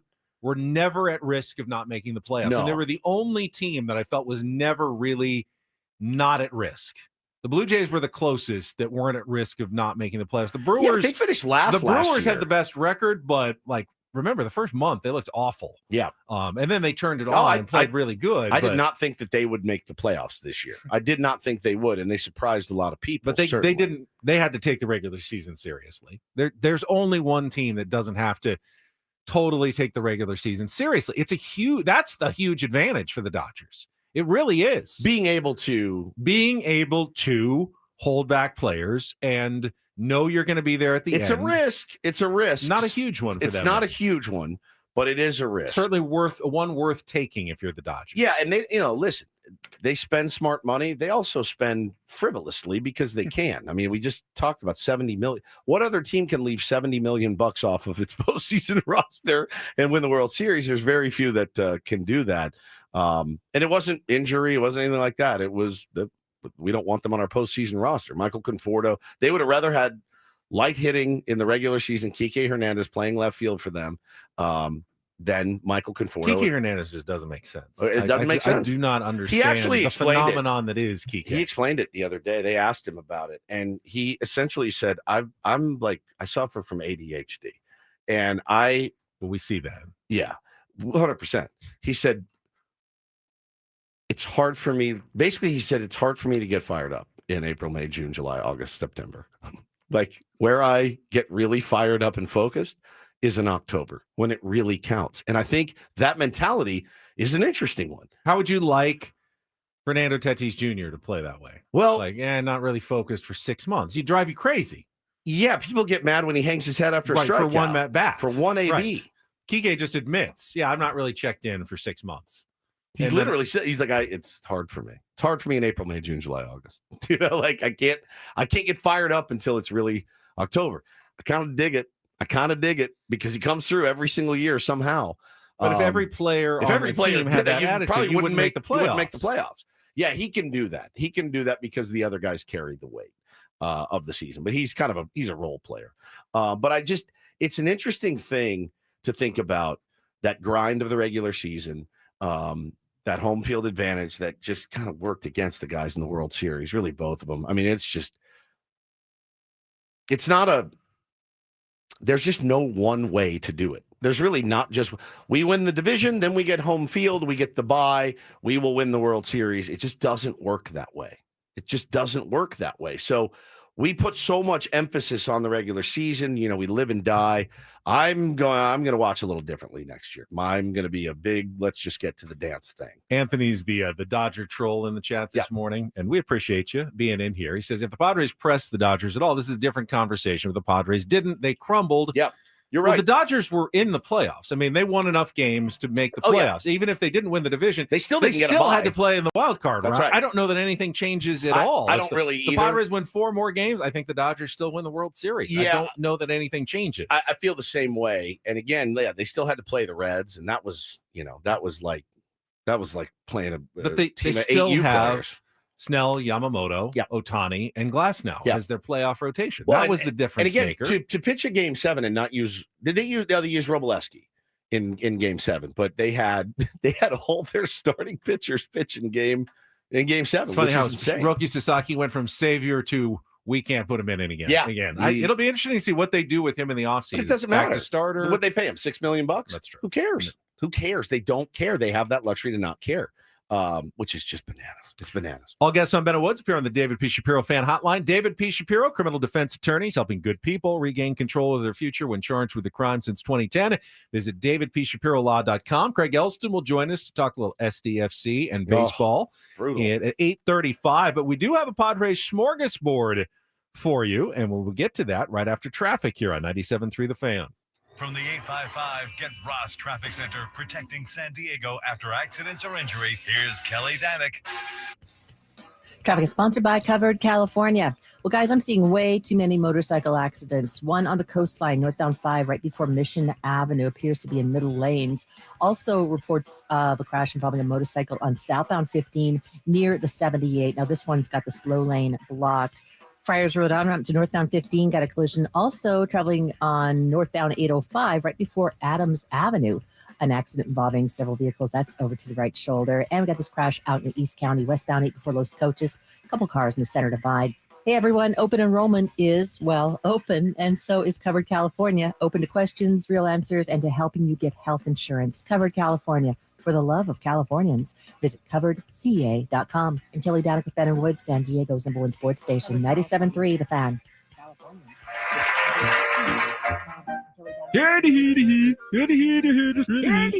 Padres Smörgåsbord. All right, never mind. Yeah. Call it something else. All right, time for our Padres Smörgåsbord, off-season Padres topic of the day. And with the end of the World Series, we have already seen odds out for next World Series. And, of course, the Dodgers are installed as the favorites, according to ESPN Bet. Padres are the 9th choice, Woods, at plus 1,800, 18-1 to win their first World Series championship. So the question is that a good price? Too high? Too low? If you look at the list, is there any teams? Give me the list. You have the list handy? Sure. I got Dodgers plus 375, Yankees plus 700, and then the Astros and Phillies at plus 1,200, Braves and Mariners at plus 1,400, Red Sox and Mets at plus 1,500, Brewers and Padres at plus 1,800. That's a decent list. I don't Padres know. ahead of the Blue Jays, who just got there. Ahead of the Cubs, who beat them in the playoffs. Yeah, the Cubs are losing Kyle Ahead Tucker. of the Tigers. He's going to the Dodgers. Mm-hmm. They're probably going to trade for Skubal. They're going to use him as a 7th inning man. Of those teams, September. I think the Padres price is pretty good, actually. I do too. It's not I think bad. that's a decent price, like the 9th best team in baseball. Yeah. Sounds about right. I think the 9 Red out of Sox 30. price at 1,500 is not bad. That should maybe be a little bit lower. You're going to get full seasons of Roman Anthony and Marcelo Mayer and if healthy and That's they what I come was back. thinking too. Yeah, I think they'll spend some money. The money is the main thing. Is I wonder of those teams that you mentioned, which ones are actually going to really go after free agents? I mean, the Dodgers will. This is they're going to go out and sign Kyle Tucker. Like that's going to happen in the next couple of months. So brace yourself for that. They will not be going into the season next year, Ben, with Kike or Conforto or Teoscar's locked up, but Kyle Tucker is going to be an LA Dodger, so you can strap in. Padres are the 2nd choice in the National League West, ahead of the Diamondbacks, who are plus 3,000, and the Giants, who are plus 4,000, and of course the Rockies, who are the last choice at plus 50,000, 500 to 1 to win the World Series. Again, very early 50,000 to 1? Plus 50,000 for the 500 to 1. So still not a great bet. $5 is if you bet $1 to win 500. Oh wait, it's 500 plus 50,000 is 500. Got it. Yeah. Bet 100. Bet 100. Win 50,000. Yes, but that's just like lighting $100 on fire. That's fair. So I think that's a fair place to put the Padres. Yeah, that's fair. And if I'm a Brewers fan, I'm going, why aren't we better off than the Padres? Because we know you're trading Freddie Peralta, and we know you're trading McGill, and we know you're trading we at least have a core that is going to be here. Again, starting lineup for opening day looks better than it did starting lineup for opening day. It this absolutely season. does. Way better. Pitching is going to be suspect, but relying on our general manager and president of baseball ops to go out and find some players that Ruben Niebla can work with, and again, cobble your way through the regular season and hope to God that everybody is firing on all cylinders in October is really the only way that this team and a lot of teams can operate. Assuming Ruben Niebla is still here. Assuming maybe he's the manager, maybe he's the pitching coach, maybe he's not here at all. We don't know any answers until there's a manager really in place. A lot of question marks with these odds going into next season. Very much so. We don't know the strategy. Will the Padres look at the landscape and go, let's press more all in? Will they retrench, before a potential CBA negotiation in the offseason? Just don't know what 2026 is going to look like. I actually asked Ron Fowler about that very question, and not just about the Padres. I said, what do you think teams are going to do? Are they going to say, no, we're going to hunker down? Things could look way different. So all those free agents that hit the market, they're going to go to essentially 3 teams. They're going to go to the Yankees, the Dodgers, or the Mets, because they're the ones that are going to be willing to really, really pay for them. We know the Braves aren't going to spend a ton of money in free agency. kind of have the idea the Padres aren't going to spend a ton of money in free agency as well. With financial uncertainty coming, if you are the Brewers, you're like, bro, we don't spend money when things are great. We're going to trade away pieces and hope we can grit squad this thing out to October again. But the Padres are a team that I think at least hopes to be in the mix, in financially better territory after a CBA. Thinking this, our life is about to get better, hopefully in the future. Just so much unknown, But if there is time missed, every owner takes that hit. If no revenue comes in, if they miss any baseball, which I'm not sure they will. There will be certainly a lockout in the offseason. Yeah. Whether they miss any baseball, I think, is a much, much more difficult question to foresee. And agreed. Because once the pressure starts ramping up and spring training is supposed to start, no one wants to miss that. No one wants to miss the start of the season. But there will be an off-season lockout for sure. We won't sign any free agents for 2 months and see how the players like that. That is coming almost certainly. No question. Whether games are missed, that's the only thing fans really care about. Coming up next, a very special birthday surprise for our boy Benjamin. Another one? Another one.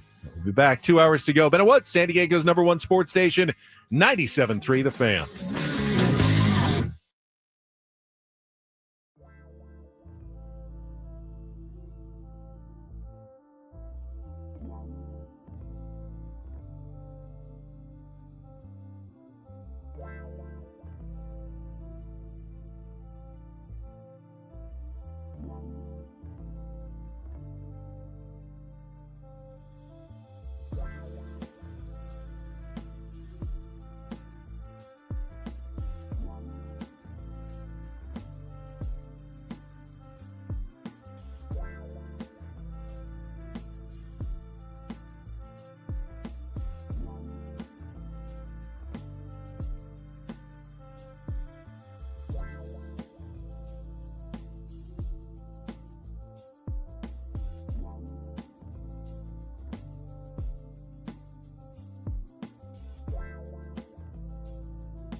We are halfway home on Big Bad Ben's beautiful birthday bash. Benjamin Higgins, our co-host and friend, your friendly neighborhood sports anchor, has turned 50 years old today. I've never been more sure of anything that Ben was going to turn 50. I'm also sure he's probably going to see at least 95. Nothing's ever guaranteed. You're going to get hit by a bus today. But I am? You could. Oh, could. You could. Hit by a truck. Yeah, hit by a truck. Was that you? That was you. That was me. Yeah. Hit by a truck. You might hear that later. Oh, good. Good. Well, we are celebrating the big guy today, certainly. I'm very happy to know you, and just glad I get to work with you every day. Had a lot of nice people at your birthday party. We mentioned Ron Fowler. There was a real housewife at Ben's 50th birthday party. Katie Janella. Wife of Matt Janella, who's a dear friend of ours, and I got to spend some time with her. She is just the coolest person on the planet. They were a sharp-looking couple. My God, they walked in, you're like, oh, geez, I got to hit the gym, man. This is insane. He's so handsome, too, dude. Like, he's really sharp. I usually see him kind of golf course, his hat, casual, but when he kind of had his hair done up, he was definitely party worthy. He looked amazing. It was a really special night. And did you were getting fairly lubed up, by the way, for you. Oh yeah. Even when you gave a little bit of a speech, He was a little I gotta stop. I've had a few I drinks. did stop I'm at that gonna point. I'm gonna start crying. I don't want to cry tonight. We had the serve yourself old fashions and tequila bar, which was fun. Yeah, and I was driving my son to Dia de los Deftones, so I actually had a delicious bottled Sprite that I know your mom got for me and Paulie. Specifically, Paulie and I enjoyed a Sprite and some delicious food, and it was wonderful. Food was great. Food was fantastic. Taco stand tacos were outstanding. So good. They went all the way down to La Mesa. My mom and my son did. Surprised me. This is incredible. Went to a place called Extraordinary Pudding and got butterscotch pudding and banana pudding, and it was really good. Your mom did a bunch of research on this because I know we've talked about. I've made fun of you for liking butterscotch pudding because you're not an 80-year-old man, but it's delicious. And she goes, I literally Googled the best butterscotch pudding that I could find, and it's placed in La Mesa. She goes, I went down there, and it was in a strip mall. And she said it seemed very seedy. And I walked in, and there was a guy, and he's like, can I help you? And she's like, I'm here for the butterscotch pudding. And he's like, looks around, he's like, come with me. And got her all dialed in. I go, now you know what it's like to buy illicit substances at a strip mall, Kim. It's not the best feeling, but you got what you were looking for, and you did. But man, butterscotch, you just need a taste. Yeah, just one taste of butterscotch. That's all I need. I'm gonna rub some on my gums real quick. One hit of butterscotch. Take some, Paul. You just go. No, that's good. That is good. But she said it was. I mean, to drive all the way down to La Mesa for your butterscotch is incredible. It's incredible. Your mother is an amazing. It was woman. elite. Lisa says she's been there. Hole in the wall spot. So good. Owner's the nicest guy. Extraordinary banana pudding. It's called. It was really, really, really good. It was just a perfect night. I wish I could have stayed and tied one on with you. How many cocktails did you end up having? About 9? I had 5 or 6 early in the party. Ass, you had 6 by the time I left at 7:30. Well, I mean, I sampled here and there throughout the night. Did you get pretty tanked up? I don't know. I felt okay by the end of the night. How'd you feel in the morning? 5 a.m. I got up. I could not sleep past 5 a.m. Isn't that the worst? Oh, with the time change, it was really 6. But I got up. It's got to be 7, 8. No, it's 5 in the morning, and I'm up. I'd totally forgotten about daylight saving. I woke up at 7. I felt it was 8 o'clock early in my head. I'm like, oh, this is amazing. I texted my trainer. I said, you up early too? So I worked out at 7:15 a.m. Hey, you up? Yeah. Hey, girl, you up? I'm coming by. Got my exercise done. Then Peloton, took my kids out for breakfast, and then played golf. That's unbelievable. All yesterday after my party. Let me say before we get to our surprise, I love daylight saving so much. Pitch black last night at 5:30. I tried to pitch it to the missus. All right, these kids are going to bed at 6. She said, absolutely not. They stayed up till 7. And my eyes were drooping. I was like, what? See, I feel the opposite of you. We were racing to finish our 12:30 golf round before the sunset in the afternoon. we thought, oh yeah, it's it's early afternoon round. It's like you can barely finish golf anymore because of the time change. I mean, I don't play golf anymore, so my perspectives have changed. But I am so happy that I get to feel a little bit more refreshed, and I love that it gets dark, so I can get snuggled into bed at like 6:00 p.m. and not feel terrible about it. I love it. Paulie and I have been working on this. We both did a lot of legwork. Paulie did the lion's share of the work, though, and we have a little surprise for you. No. It's not Delilah. Not for my lack of trying, to be honest. There were discussions, but in the year 2025 and human resource departments and all that, this is the best that we could do.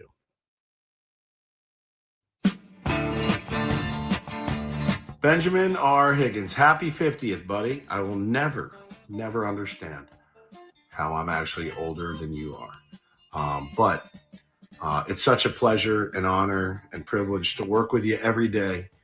You and your giant manhood, all in the same studio. It's incredible that it all fits, but it does, and it has, and it will. Benny. Happy birthday, my friend. Look, man, I know you don't like to listen during the Rinder Report, but please listen to me now. You're the best, dude. You're the best.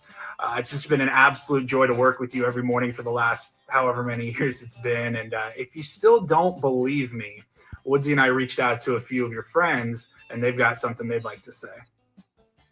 Happy 50th, big bro. Hard to believe.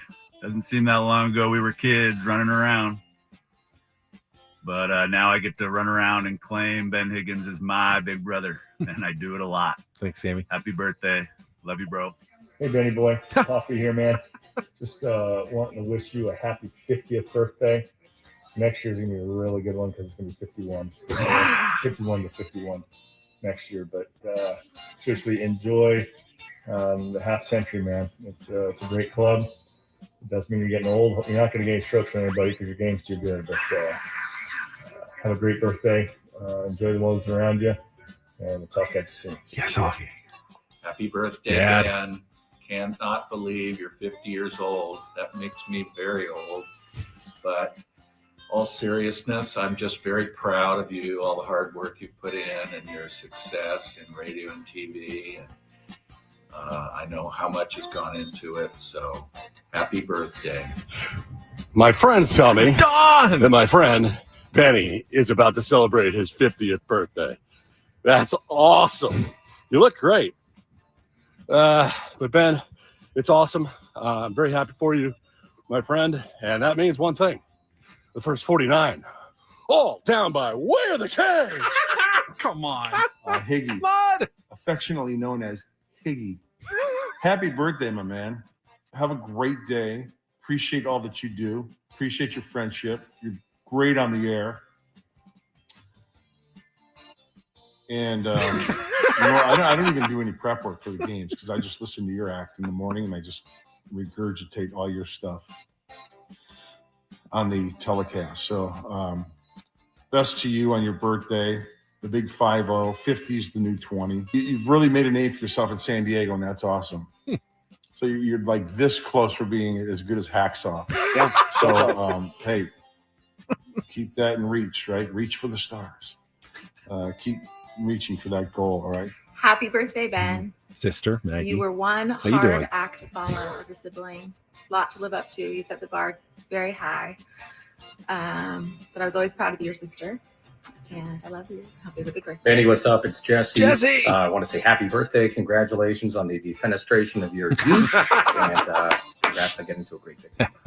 Hey, Ben. I just want to say happy birthday. Welcome to the fifth floor. The big 5-0. He's got a car It is backing a him up. big Yeah, one, but dynamite. You've never looked So better. good. You've never sounded better. So happy 50th birthday as Janella. putt out on the front nine of life. I look forward to playing a lot of golf with you on the back nine. Benny, low here. Low. Mark Loretta. 50? I'm 54 years old. Welcome to the 50s, my friend. Never doubted in my mind you would make it.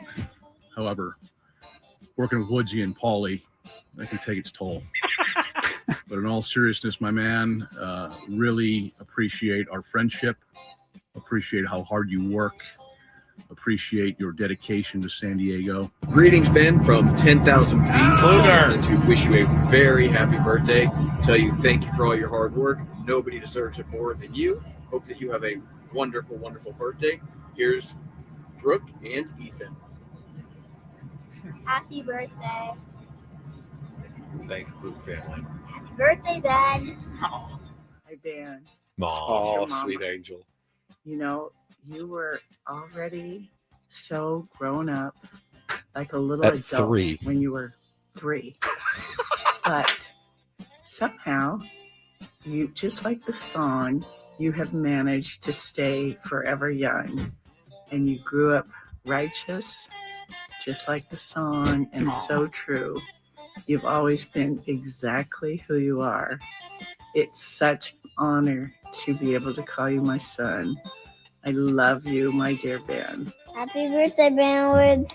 Sorry you hate me. Happy birthday, buddy. Happy 50th, man. Happy birthday, buddy. Happy birthday. Happy birthday, my man. Happy birthday, my friend. Cheers, buddy. Happy birthday. Happy birthday. Thank you, Happy birthday. everybody. I got misty eyed. Oh, it was so nice. So Love 50. you, man. Love you, buddy. nice. Mud, was he off the slopes or something? He was looking a little He did, like, sunburned. Yeah, wind was he burn? okay? I think so. Unfortunately, we had to, we do have a clock to adhere to. Yeah. I had to You trim, had to edit some some. of those videos down. Not everybody got the short video message. Mud's was like 4.5 minutes. Yeah, I mean, I was like, Paulie, I go, these guys are sending me these huge files. Like, I go, you're going to be editing for days, Like, I dude. don't- when I Darren was having the listening to car Mud- back up is incredible. That It's was just awesome. incredible.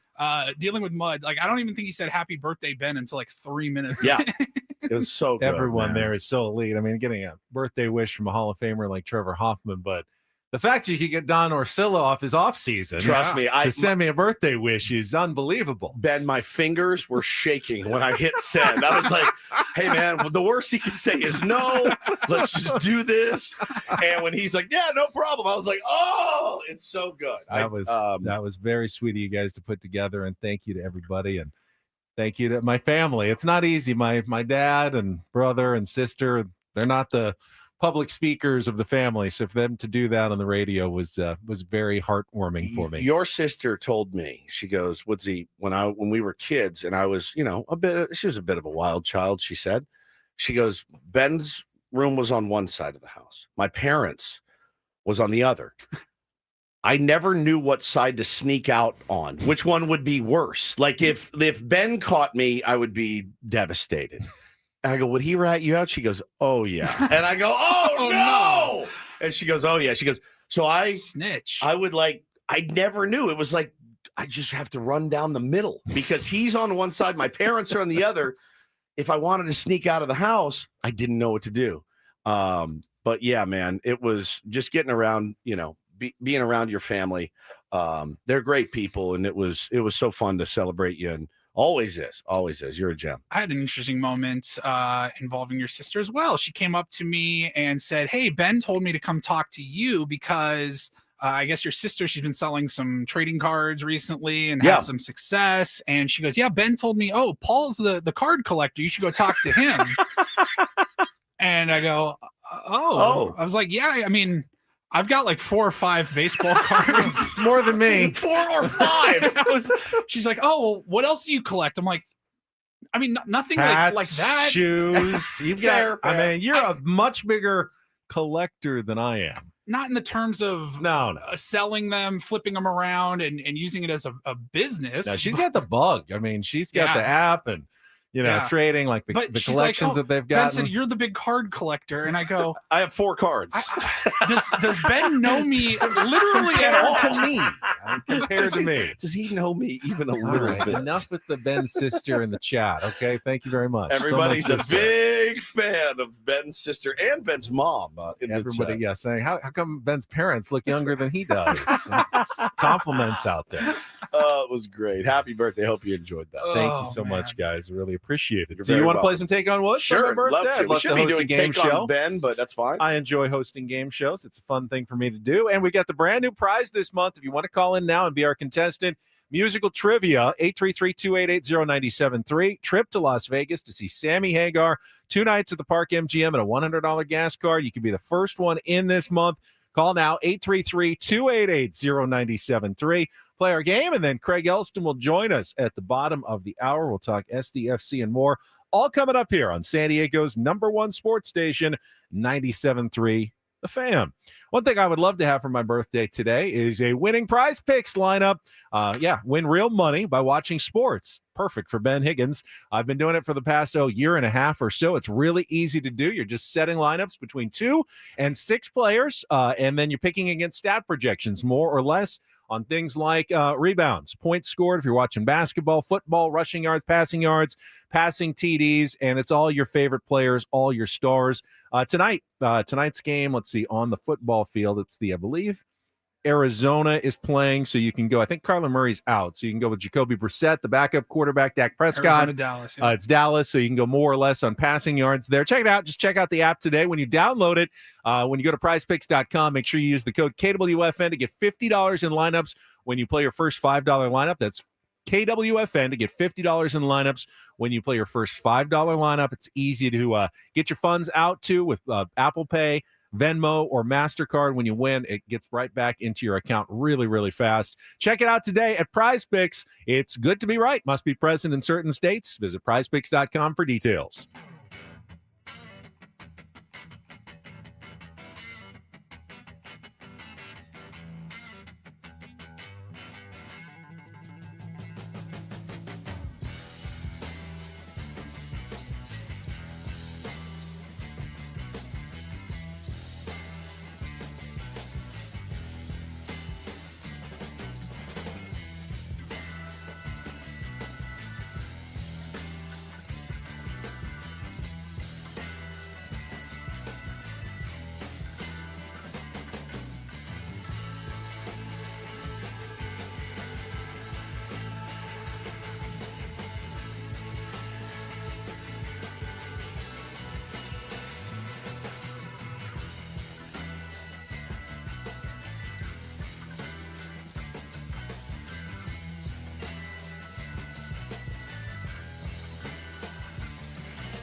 The spa with this.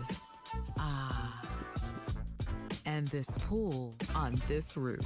This is all for you. The all-new Hamul Casino Resort, now open.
Ben on his waterbed listening to Baker Street. Love it. So good.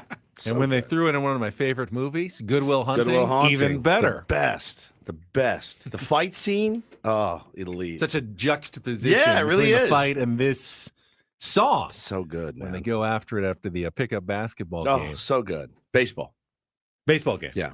They weren't on the basketball court? No, they were on the basketball court, Right. but they had come from a Baseball Little League game. baseball That's game. right. Yeah. Yeah, there he is. That's Carmine Scarpaglia. The kid used to kick the crap out of me in That's right. in They're driving by. kindergarten. They instigated. Yeah, of course. Of course they did. Of course they did. They were some hooligans. They really were. They were. Not like us. They're not like us, buddy. We ready? Yeah, we're ready to go. All right, Let's I'm get to it. It is time to play. Oh, do we need a contestant still? Oh, we had one. And We then had it one dropped off. All right, call now. 833-288-0973. Been a little distracted this morning. I wanna go eat some birthday yogurt. day. Go ahead. 833-288-0973. Dial us up right now. And then by the time we're done playing the music, hopefully we'll have a contestant locked in for the first game of the month of Take on Wood. So you dial, Paulie, you play.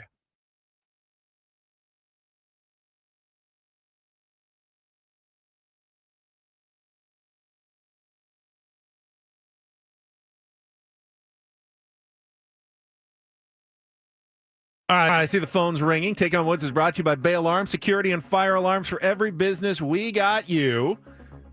Line 3. This All is right, what we had. all right, is this Mike? This is Mike. Yes, Mike, sir. you're in. All right, you ready to play some Take on Woods? I sure am. All right, Happy let's- birthday, Dan. Thank you very much, Mike. If you can beat or tie Woods, we'll be putting you into the grand prize drawing, the first one of the month, for a trip for two to see Sammy Hagar in Las Vegas, including 2 tickets to the March 20th show, a 2-night stay at Park MGM, and a $100 gas card. Sammy Hagar returns to Vegas with his Best of All Worlds Las Vegas residency. Get ready for your favorite hits from the Van Halen years, Sammy Solo, and more in Vegas, March 11th to 21st and September 18th to 26th at Dolby Live at Park MGM. Tickets available at Ticketmaster.com. Here are the categories to choose from today. We still have Do the Do, 5 song titles that begin with the word do. World Beaters, 5 song titles that include the word world. And our new category, She's Our Girl, 5 song titles that include a woman's name beginning with the letter R. So Do the Do, World Beaters, or She's Our Girl. Mike, what would you like to play? World Beaters. World Beaters. Okay, Mike, we've got 5 questions with song titles that include the word world, like around the world. All right, we've got 60 seconds to get as many as you can. If you don't know one, you can pass. We'll come back to it if there's time left on the clock. Our first question is the 2-second song. Paulie is queuing it up right now. You need to give me that song title and the artist to score the point. All right, Mike, you ready to play? Yeah. Paulie, how about you? You good to go? Yep. All right, let's put 60 seconds on the clock. The category is World Beaters. Your time begins when Paul plays the music. Good luck, Mike. Let's take on Woods.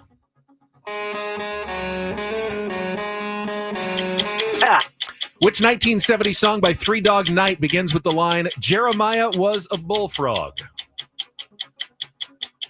Pass. Dennis Miller used what politically tinged 1984 hit by Tears for Fears as the theme song for his HBO show?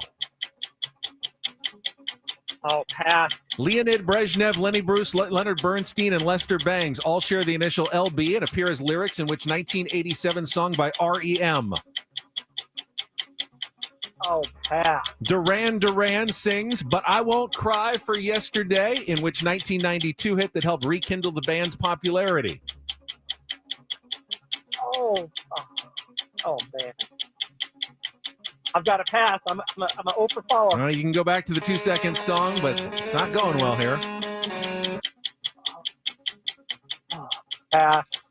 Which 1970 song by Three Dog Night begins with the line, Jeremiah was a bullfrog? Mike, let me ask, what age range are you in? Because I was pretty eclectic here, unless you're under 25. I am 60 years old. You should know some of these songs. The Man Who Sold the World by Nirvana, Joy to the World, Everybody Wants to Rule the World, It's the End of the World as We Know It, and Ordinary World. It's okay, Mike. Don't worry about it. Should we yell and scream like you Yeah, just won? that's good. Come on in. Come on in.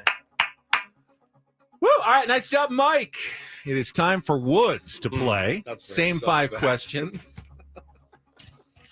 Nice shell job there, De Niro. Yeah. Never mind. You were standing out there and Never. Pause. I was just like, let's just get through this. 60 All right, let's seconds get on the through clock. it. All right. Once your time begins when Paul plays the music. Good luck. Let's take on Mike. It's the man who sold the world by Nirvana. Yeah, you've won. All right, which 1970s song by Three Dog Night begins with the line, Jeremiah was a bullfrog? What is the name of that song? Joy to the World. Correct. Dennis Miller used what politically tinged 1984 hit by Tears for Fears. Everybody wants to rule the world. Correct. Leonid Brezhnev, Lenny Bruce, Lester Bernstein, and Leonard Bangs all It's the end of the world as we know. Correct. Duran Duran sings, but I won't cry. Ordinary World. Correct. Thank you very much. 5 for 5 on your birthday, buddy. Yeah, I nice did that job. for you. And 5 to 0? Yeah, 5 to 0. What a sell job that was when I walked in. Paul's idea. I was like, hey, should we let's cheer and and celebrate? think that he's got a tough one. Add here. a little pressure to Woodsy, and then Wow, great job, Mike. Oh, my God. You crushed it. I was like, that was a little bit I too took much. one acting class in college. I Yeah, must say, I we wasn't know. very good at it. You did take an acting I class? did. Do you remember what you had to do? It was a Stanislavski method acting God. class. Is it yeah. method acting? It was supposed to Oh, be. I would have Yeah. been an elite method actor. I think you would have elite. been. There were a couple of skits. You had to do an improv. You had to Just one. Oh, you did the whole semester. the though. semester. I did a semester of acting. And what'd you get? A? I think I got like a B plus. Oh, I bet you were devastated. She was like a serious acting teacher. That's good. There's some Yeah. famous actors from Pomona College, I think. Chris Christopherson did some acting and went to Pomona. No doubt. But yeah, it's not. There were some screenwriters as well, but yeah, it's not necessarily a film school. It's not like USC, Right. but- Or UCLA. yeah, but there was a couple for sure. Excellent. All right, let's take a time out. When we come back, Craig Elsten. It is Monday. Talk about we were watching with him the heartbreak of SDFC losing in penalty kicks after giving up a late goal, and now their season going to be on the line this weekend in Game 3 of their opening round playoff series that is coming up next year on San Diego's #1 sports station, 97.3 The Fan. You know, turning 50, one thing it is good to have done already is get your state documents in order with trustandwill.com. We didn't do it until we were 49, which was really negligent on our parts. If you can, get it done sooner. If you haven't, well, guess what? You're still here, so it's not too late. Yeah, correct. But don't wait until it's too late. Go now to trustandwill.com and avoid the lawyer's office and just go the simple route of estate documents like a will or a trust. Yes, sir. Go to trustandwill.com. Use the code radio20 when you check out for 20% off your trust or your will. It's just that really, really solid feeling of peace of mind. And sometimes your life gets a little wild, like like your life can get crazy. Make sure you have this part done. This is something that you can't be negligent about. Get it done. Trustandwill.com, code radio20. Absolutely. Trustandwill.com. Again, code radio20 at trustandwill.com.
Hey, player, this is all yours.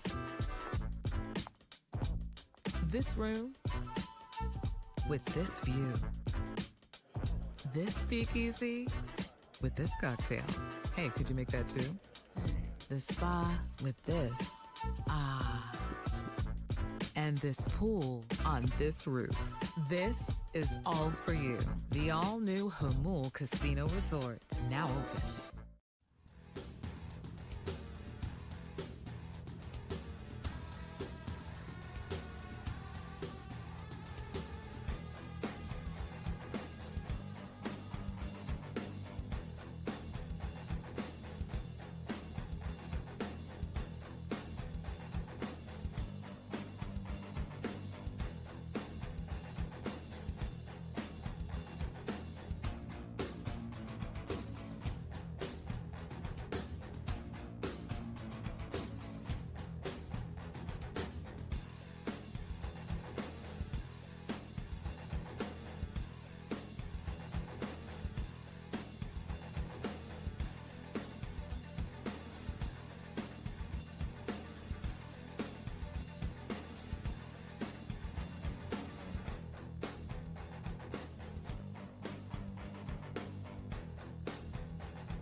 Halloween.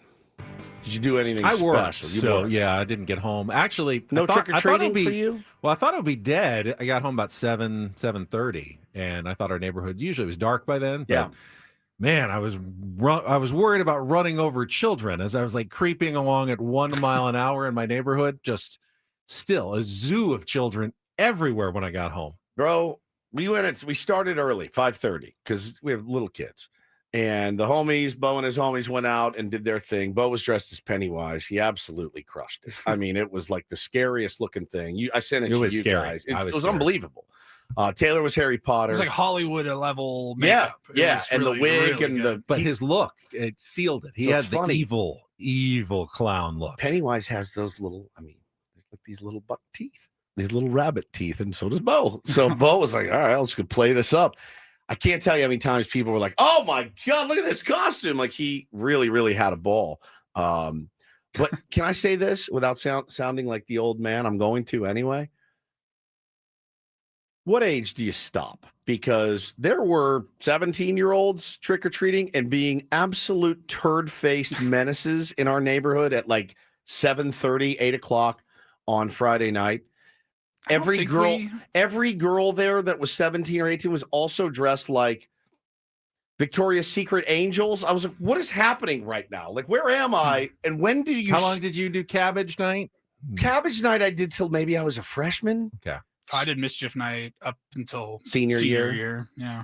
But I stopped trick-or-treating. I started going to middle school. I started going to parties. That's what we did on Halloween. Yeah. We would go to parties. Like, oh, so-and-so's having people over. You go to a party. I think maybe like freshman year, like 9th grade, if you still went out with some friends, and I think it was probably okay. But after that, yeah, it was parties. It was. I'm on my scooter, which is embarrassing enough. My scooter, and I'm going up the path, and these 17-year-old kids walk by, and this guy goes, "Are you pregnant?" And I go, "What are you even talking about? I will beat your ass. I know I'm 50. I will F you up, dude. You have no idea. I'm not the one in my neighborhood, my friend." Well, we've got a parent of a teenager standing by that we can get to and ask and Good. see what level they're at. Craig Elsten will join us. Too old. Right after a quick check of traffic here on 97.3 The Fan. From the 855 Get Ross Traffic Center, protecting San Diego after accidents or injury, here's Kelly Danick. Traffic is sponsored by Robert Half. Couple problems on southbound 15 in the North County. Got this collision near the 78, motorcycle involved. Got the right lane blocked. Now reports of another crash further down, just past Valley Parkway. Big rig involved in this one. It's over to the right shoulder. Also an accident clearing on the coastline southbound 5 near Birmingham. Traveling on northbound 15 just past the 5, there is a collision blocking the fast lane. Crash still clearing on North 805 near Adams Avenue. And stalled big rig westbound King Freeway just before the 15. It's in middle lanes and looks like it may be leaking fuel. At Robert Half, they found that 67% of companies want to increase contract talent. That's why the recruiters' expertise and award-winning AI work quickly to find the candidates you want. At Robert Half, they know talent. Visit roberthalf.com/talent today. I'm Kelly Danick with Ben and Wood, San Diego's #1 sports station, 97.3, The Fan. And I want to thank our next guest for giving up his Saturday night to come all the way up to my party and the comfort of probably watching his beloved SDFC on a big television in exchange for watching on his phone in my parents' backyard the entire evening. Craig Elsten with us here on 97.3 The Fan. Good morning, Craig. It was good to see you and Mitzi at the party. Does James still do trick-or-treating? How old is he now? James is 14, and he just handed out candy. Handed out candy now. What a stud, dude. Tell James I appreciate him. Didn't want a costume, didn't wear a costume to school at Helix, and then just took because our dog is an idiot, so we can't just have him all come to the front doors. So he's got to stand out there. Yeah, he just sat out on the driveway and handed out candy for like 2 hours. It's elite. It's like, thank you. That is elite. I actually questioned both of my kids, ages 7 and almost 5. You guys done with this? Is this the last year? Can we be done with this finally? I think at least 5 more years. At least, Kreger. Man, not our favorite Saturday sports night as San Diego fans. I'd like to submit, I think it was around 8:45 or 8:46. Ben was right next to me. The minute in which Marcus Ingvartsen sent his penalty kick up into the upper deck at Providence Park. And then I literally turned around to see Will Smith clapping between first and second. I'd like to submit that as the worst sports. I get it. I'm not a soccer person as much as you or many other people, but I look at that goal and I know one thing. If you don't kick it inside the goal, there's no chance. Now, you need some speed to get it past professional goalkeepers. You can't just, tap it. But if you don't put it on goal, you have a 0% chance of making a penalty kick. So for 60% of your PKers to not hit the goal was pretty unacceptable, and that's me, non-soccer person talking. No. That's what all the soccer people say. Okay, good. All right. That's what I thought. I texted some friends. I go, I haven't watched a ton. I'm not super in bad, tune with though? the game, but I feel like they're not very good at PKs. I'm a golfer. If you don't get the putt to the hole, I know it's not going in. It's not going in. You may hit a bump. If you hit it the wrong direction, you hit it too hard, it may hit the stick or something. But if you don't get it into the hole, it's not going in. And if you don't kick it on goal in penalty kicks, you can't make it at all.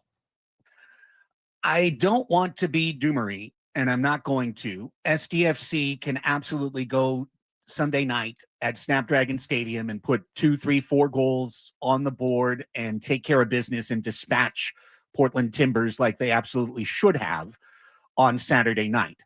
But what they gave the Timbers was a gigantic gift, as well as the rest of MLS. They said directly, SDFC, you can't hang in pens. You can't do it. And for CJ Dos Santos to have been kicked in the head, the starting goalkeeper of SDFC had to go to the hospital. He did travel home with the team, but we're not going to see him the rest of the playoffs unless it's a miracle. We're not going to see him the rest of the playoffs. For the backup keeper, Pablo Cisniega, to come in and save 2 pens. That's not good, guys. That's elite. That's how you win in penalties, is your keeper stops 2, because your keeper stopping 1 is generally considered the roadmap to winning penalties, because everyone kicks the penalty into the net and it's really hard to stop. And then Valacari comes up and kicks it Roberto Baggio 1994 World Cup style for Italy, flying over the net. And we went, what the hell? And Cisniega makes another save. And you went, wow. And here comes Ingvartsen, our first ever signing with Yeppe. He kicks it higher over the friggin' crossbar. He kicked it 30 feet over the crossbar. At least Tverskov hit the crossbar on his fifth one. I mean, at least he was within a foot of it. But guys, this is a disaster because Portland gets to do the same thing on Sunday. They now have their game plan written in blood. Just get to the end. That's it. You don't need to win the match. Yeah. Just get to the end. Because if you get to the end, they've got Anders, who's actually pretty iffy on PKs. They got Chucky, who's all right. And then the next three guys were basura. So this is a disaster. This is an absolute disaster. You just said you weren't going to doom, but it sounds very doomy right now. It's a disaster, man. Like they gotta every day at Singing Hills for an hour. Kick pens. Man. I mean, Mikey was prepared. He knew the game could come down to this. I've got to think that they were thinking that this, but you don't do it all season. There's no penalty kicks in the regular season other than if you draw a foul in the box and one guy takes it, but it's usually Chucky or the same guy who takes it or Anders most of the season. And now all of a sudden it's like that you're playing a completely different sport at the end. It's like a home run derby all of a sudden after playing baseball for 162 games.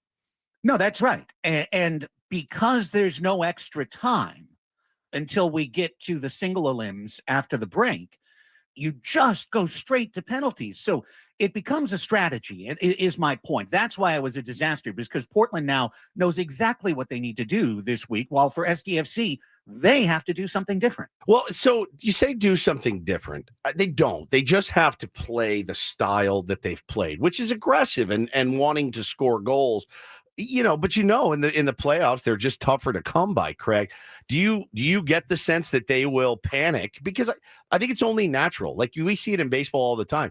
The playoffs come around and let's do stuff we've never done before, right? Let's sacrifice, even though we never sacrifice. Let's do it because it's the playoffs. Do you think SDFC are going to be able to kind of calm down after that pretty devastating loss and say, no, we play SDFC football. We're going to win this game. It's literally what Mikey Vares said after the match. And he was asked, what adjustments do you need to make? And he said, we're not going to fall into the trap of, looking at our opponent and saying, we have to do this, we have to do that. We just have to be ourselves and play our best football. And he's right. It's just incumbent to score and take the lead. And it's going to lead to a very interesting strategic discussion because Amal Pellegrino has started at the left wing position for the last 4, I think, matches now, maybe 3. And he's been terrific.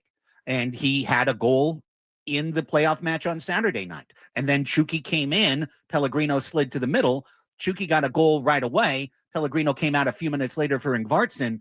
But really, the offense didn't do much the rest of the second half. Now, they were playing with the lead. They were playing on the road with the lead. And the last 10, 15 minutes, they were just trying to defend. And we understand that. We understand you're not going to go racing up the field in the 92nd minute and stretch out your defense. But there's a lot to unpack there for Mikey strategically, because now do you start Chucky at left wing? And if you do, is it Corey Baird in the middle or is it Pellegrino? Pellegrino said, I'm not a 9. So now are you putting Pellegrino on the bench? He's been the guy that's been leading to your offense more often than anybody the last 3 weeks. So there's some dicey stuff here for SDFC. It's not to say that they're not going to win. It's just to say that if they got to put 2 or 3 on the board on Sunday. Talking to Craig Elsten, kind of grasping at straws here, but for the teams that, already clinched their series, like LAFC and Philadelphia that are going on, they got 3 weeks until their next game because there's an off week built in for an international window. So the conference semifinals aren't until Saturday, November 22nd or Sunday, November 23rd. Is there any way it's beneficial maybe to play a game this week and keep your form a little bit more than other teams that have this now big, long layoff between the first round and the second round? And could that mean maybe CJ Dos Santos has time, not for this week, but by the time they get to the later in the playoffs to get back? We don't know his status, obviously, until Mikey updates it later this week. I don't think that's crazy. Ben, I thought about it. We talked about it on the Chromaniacs podcast last week, that the idea of a 3-week break is pretty rough. That's like almost all of spring training.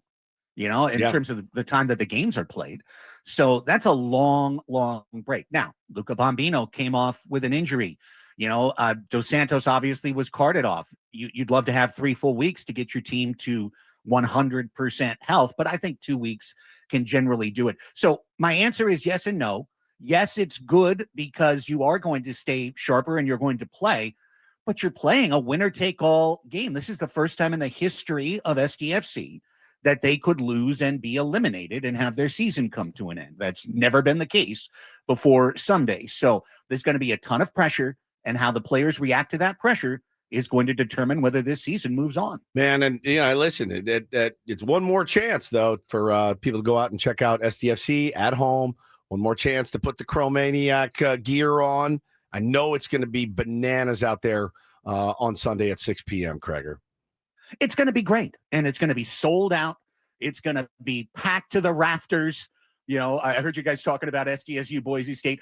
SDSU can take a look at Sunday night to see what it needs to look crowd. Like. Yeah. To what a sellout crowd that is fully engaged is going to look like. Frontera SD is going to be on it. And honestly, sitting here today talking with you guys, I think SDFC is going to be on it, and I think they're going to take care of business. The thing that troubles me is we're playing Portland a 4th straight time. It's like the World Series. So annoying. You're like, I'm so tired of you guys. So annoying. And because Portland knows they can just sit back, they're gonna sit back. And in a bit of a sports irony, the San Diego Wave will also play Portland on the same day in a playoff game next Sunday on the road, as that's who they ended up drawing in the 3-6 matchup after they lost their regular season finale yesterday. So all of a sudden, San Diego has this rivalry born with Portland that we've never really faced in anything before in our sports lives, and now it's all Portland hate all the time. How could you forget San Diego State versus Portland State? Portland State, yes, exactly. Hey, yeah. I mean, Portland used to be our AAA team, Ben. Remember? That's right. Yeah, a long time ago, Padres had a AAA affiliate in Portland. It's true, and that's actually the park that Portland Timbers plays. Oh yeah, that's where they play. There's the old baseball park. It's true. So yeah, I hate Portland now. I never did before. Any last thoughts on converted Dodger fan from long ago on that team winning a second straight World Series? If you guys had forgotten the best thing I've ever put into the world, baseball is stupid and no one should watch. Right. Some people are confused when I say that, but then you watch the game on Saturday and you understand. Actually, I thought it was best summed up. Craig Calcaterra put in his Cup of Coffee newsletter. This was a blue sky from someone named Internet Hippo. It said, "My congratulations to all capitalized baseball perverts. It was their quote unquote Super Bowl last night, and it seems like they all had a very bad time." Parenthesis, in their culture, that's how you have a good time. That's right. And parenthesis. I would have been in a collective misery. You would have found me in a box if I was a Blue Jays fan. I mean, there's just no way I could have gotten through that. IKF. I mean, you guys talked about it. It's so earlier in tough. the show. But Tim Flannery had the final word on that. He did. Yeah, he buried IKF basically. Pretty much. So, yeah. Craig, really appreciate it. Brother. Plenty to talk about next Monday. Win or lose. Looking forward to it. Thank you so much, and thanks for coming to my party. Of course, a pleasure. Happy birthday to you, Ben. It was great to see everybody. And vamos STFC. Let's see what happens. Do it. Let's go. Greg Elsten with us every Monday here on Ben and Woods. This hour on 97.3 The Fan, brought to you by U.S. Wellness Meats. U.S. Wellness Meats offers 100% grass-fed beef, pork, poultry, wild-caught seafood, and more. Ship free from family farms. Get 20% off your first order at uswellnessmeats.com. And guess what? Got our very first biggest fan name to read. When we come back in about 5 minutes, if it's your name, chance to qualify for the night in the Odyssey Suite at a future Padres game. So be listening when we come back. And so much more, Ben. Final hour of the birthday celebration. Coming up next on The Fan.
More music from Ben's birthday playlist. Final hour of Ben and Woods, but we got to kick things off, Woods. It is 9 o'clock. I like to be prompt whenever possible. And got to remember the rules. So we're going to call out names at 9 o'clock every morning, every weekday morning.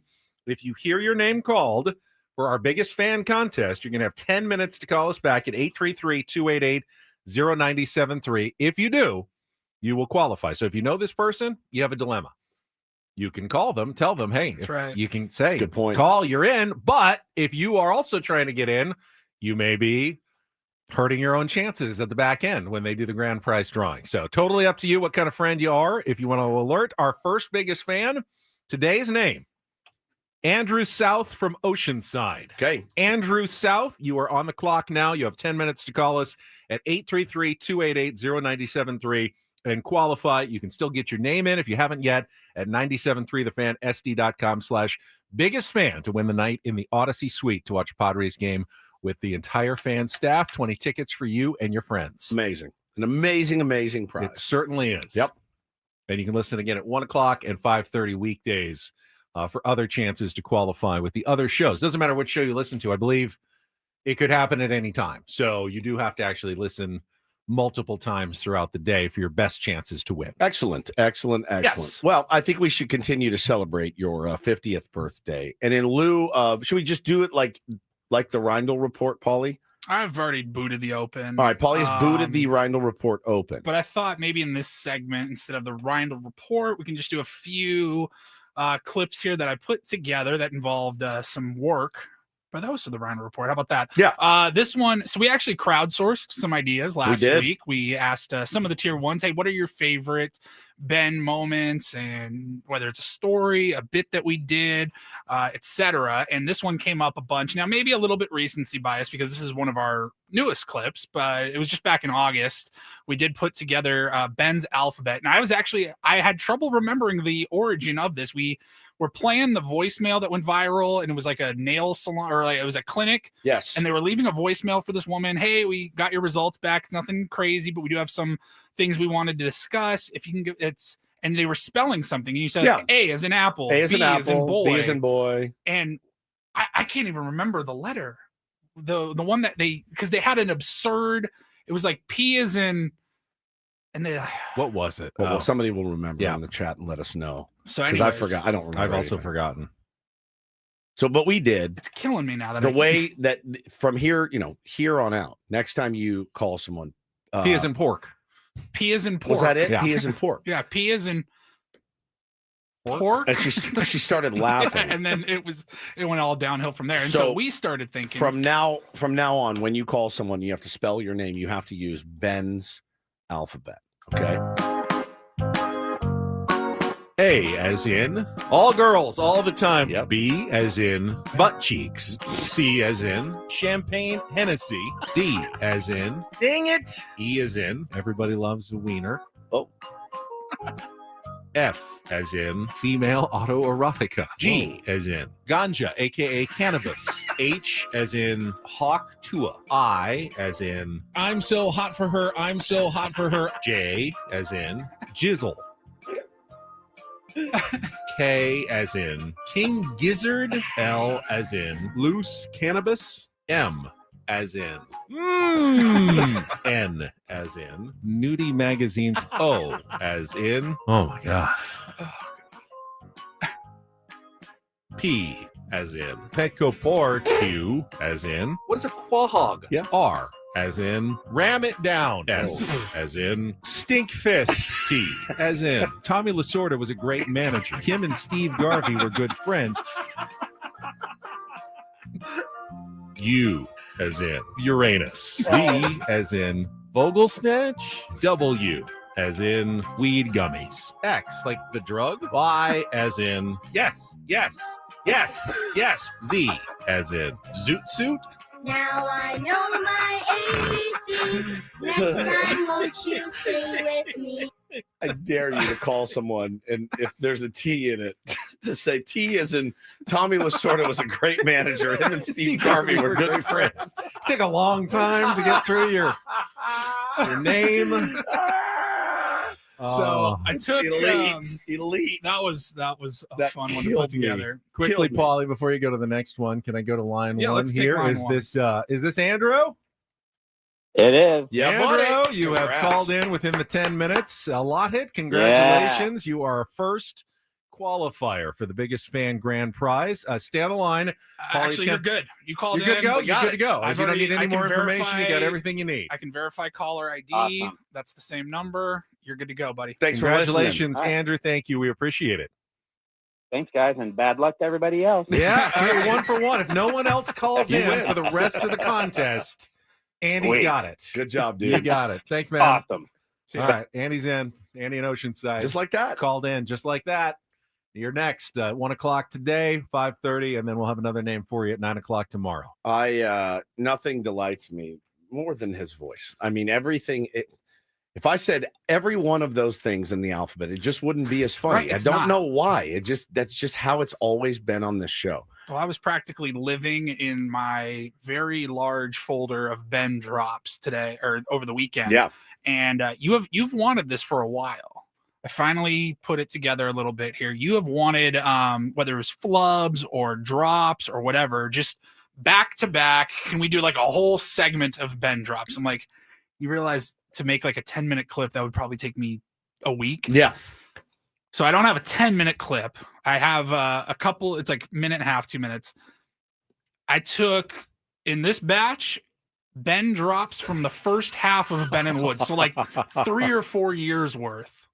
I will have forgotten so many. You're gonna of forget these. a ton of them.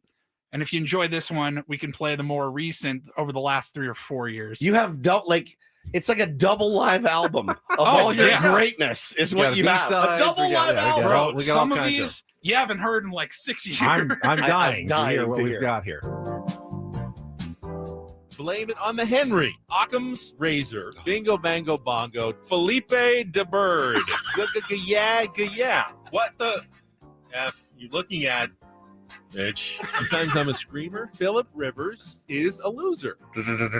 Money, cash, hose. King Gizzard. F you. Cheers, mates. Ball so hard, effers want find me. Auto run weights. There were some hip thrusting effers. In 3rd grade, all I used to do was sniff glue through a tube. Keep you luck, duck. Hooter research. Speaking of breasts and nipples, what hits from the bong? Hits from the bong. Throw out the baby with the bathwater. Back then, hoes didn't want me. Wow. Hoodrat, and the stroke.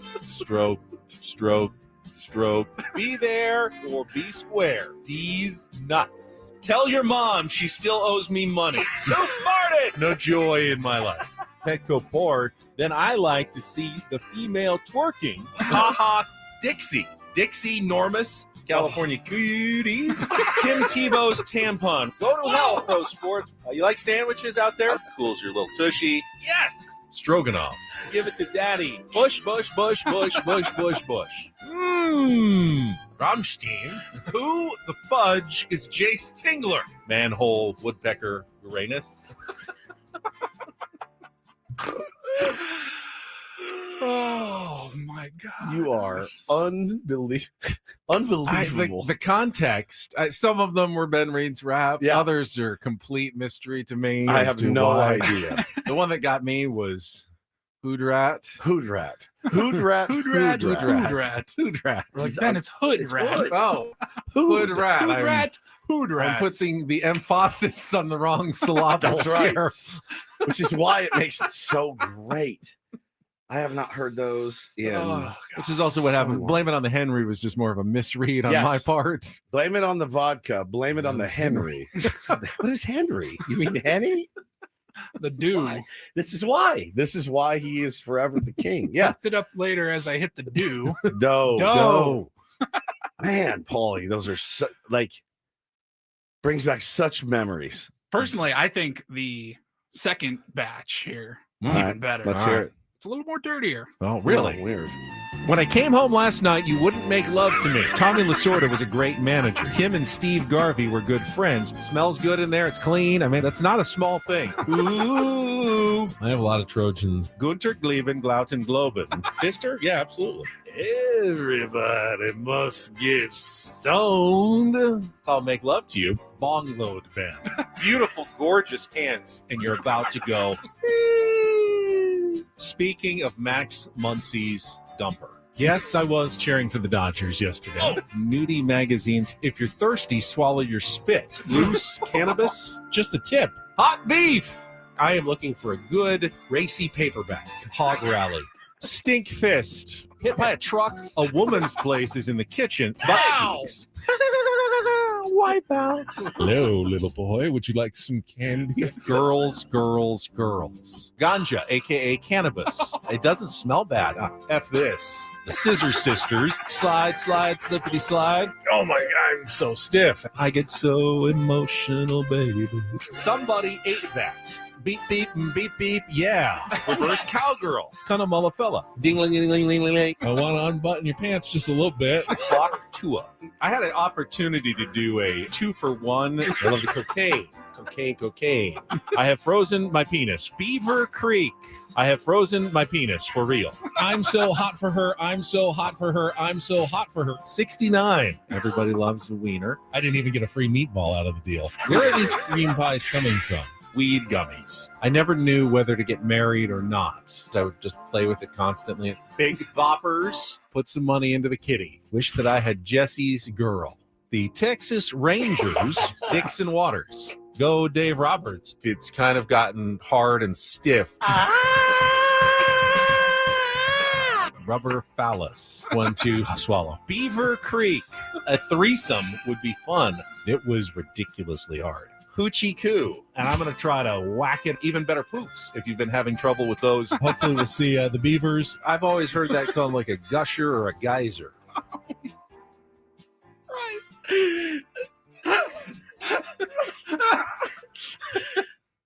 Don't tell me that playing that for 4 hours wouldn't get the biggest ratings of all time. Don't tell me. Because I mean, I would have convulsions listening to 4 hours of that. When this show is over. None of that was actually dirty when I was saying. None of it. It's zero. It's all Paulie taking it out of context. You can see the evolution of Ben there in those two clips. Like I said, it was kind of the first half of the Ben and Woods show, the second half so far of the Ben and Woods show, and you can see the evolution of him. He just turns into an absolute deviant. Yeah, he starts to shed his skin a little bit. Yeah. I mean, but again, if this show makes it another 10 years, our last show, I want to be nothing but that the whole time. And literally just sit in here and laugh. It makes me laugh so much. It's so incredible. Oh, what a good sport you are, number one. Number two. You don't really have much of a choice. Yeah, you really don't. No. I mean, you really don't. I mean, you could piss and moan about it, like quit in a huff. Not going to help anybody. It's so funny. It's just the height of comedy, as far as I'm concerned. God, I'm like sweating. I was so good. That was so good. Now I'm Max. I want to hear it again, but I can't. But I want to. Just send it to me. I just want to listen to it at home. Man, there's one where he goes, F this.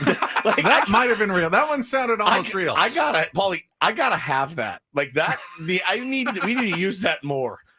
All next year. F this. F this. Was so F this place. Yeah, F this. Was unbelievable, man. I don't think that one. There was one that sounded a little yeah, he's like so mad. It was like an angrier one for some reason. I have no idea why. Brilliant, dude. How long did that take you for real? Forever? Nice job, Paulie. Several hours. Several hours. Nice That's job. just incredible work. I feel very well loved. You're worth it. You're worth it because you're literally the funniest human on the whole planet, as far as I'm concerned. You are just hysterical. I'm also generous because I'm going to be giving away some Since Aztecs when? tickets. Well, I'm generous with other You're people's not. tickets. Very generous. But guess what? Because it's the first basketball game of the season, we're actually going to play a game. We got a special Monday edition special of game. Real or Fake. So we need a contestant to join us.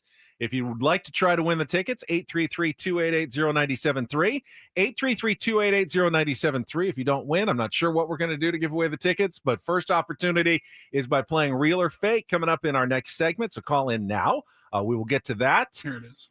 F this. I love it. I got to have it. F this. No idea. F this. F this. Next time there's something we don't want to do. F this. Hey, did you guys see Adam's email? F this. Hey, we're extending the round table by an hour. F this. Oh, good. Dodgers won the World Series again. F this. So brilliant. Just a reminder, I'll get some my favorite. appear on the David P. Shapiro fan hotline. David P. Shapiro, criminal defense attorneys, helping good people regain control of their future when charged with a crime. Since 2010, visit davidpshapirolaw.com. We've got Real or Fake, and then the Padres putting out a teaser video. We haven't talked about that over the weekend. We'll get to that coming up. Last 45 minutes or so of Ben Woods on San Diego's #1 sports station, 97.3 The Fan. So I got up this morning early so I could Peloton. And I got on the scale, and I'm proud of myself because 2.5 years later, I am still 40 pounds down from where I started my SDFatLoss.com journey. I couldn't do all this Pelotoning without what I did first, thanks to SDFatLoss.com, and that was getting the weight off, getting it off fast, up to a pound of fat per day, 10 to 20% of my body weight in just 60 days. They made it work for me, finally, with a program that was based on real food. I hated the shakes. I hated the bars. Didn't like those at all. This one, I ate chicken, I ate steak, I ate fish and vegetables, and I lost the weight fast, and I have kept the weight off because maintenance is so much easier. No injections. I mean, you do realize if you stop taking the injections, the weight's probably going to come right back on. So you're really committing to a lifetime of that. If you don't want to do that with potential side effects, do it this way with SDFatLoss.com. Sign up for a free consultation online at SDFatLoss.com and make sure you take advantage right now, because then by New Year's, it's November 1st. By New Year's, you could still be a brand new you, 10 to 20% off your body weight. Check them out today. Free consultation at SDFatLoss.com. That's SDFatLoss.com.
and this pool on this roof. This is all for you. The all-new Hamul Casino Resort, now open.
How can I help you?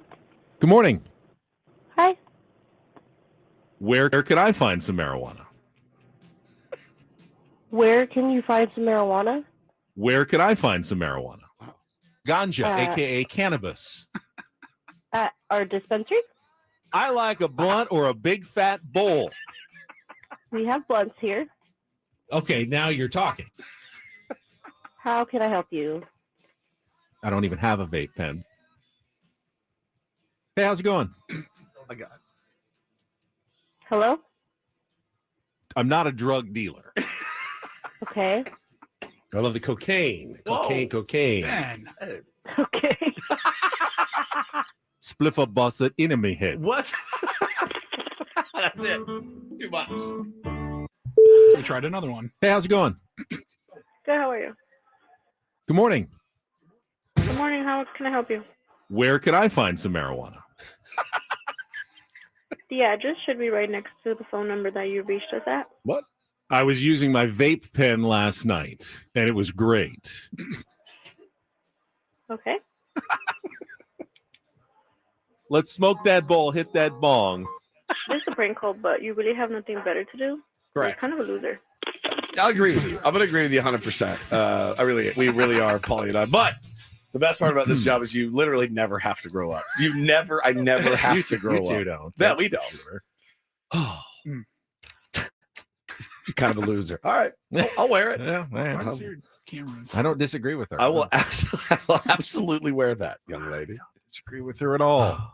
Man. Who wants to play a little real or fake for some Aztecs tickets? We got a contestant. Yes, good. Let's do it. A little special Monday edition of Real or Fake.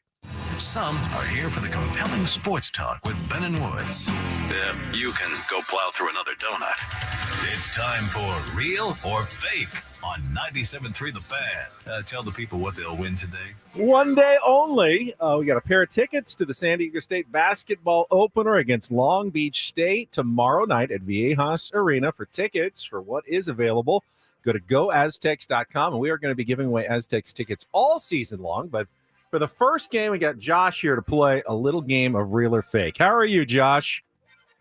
Good morning, man. Good morning. All right, you've got to phone a friend here with Woods, if he can help you. If you get 4 out of 7 right, you can qualify. Actually, you just get the tickets for the Aztecs game tomorrow. So here's what we've got for you.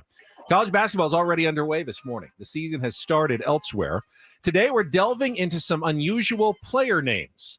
I'll throw out a name. You tell me if they are a real NCAA basketball player this season or a fake I've thrown in to fool you. Sounds easy right? enough. Josh? I should be great at this. I'm ready. All right, here we go. Round number 1, Josh and Woods.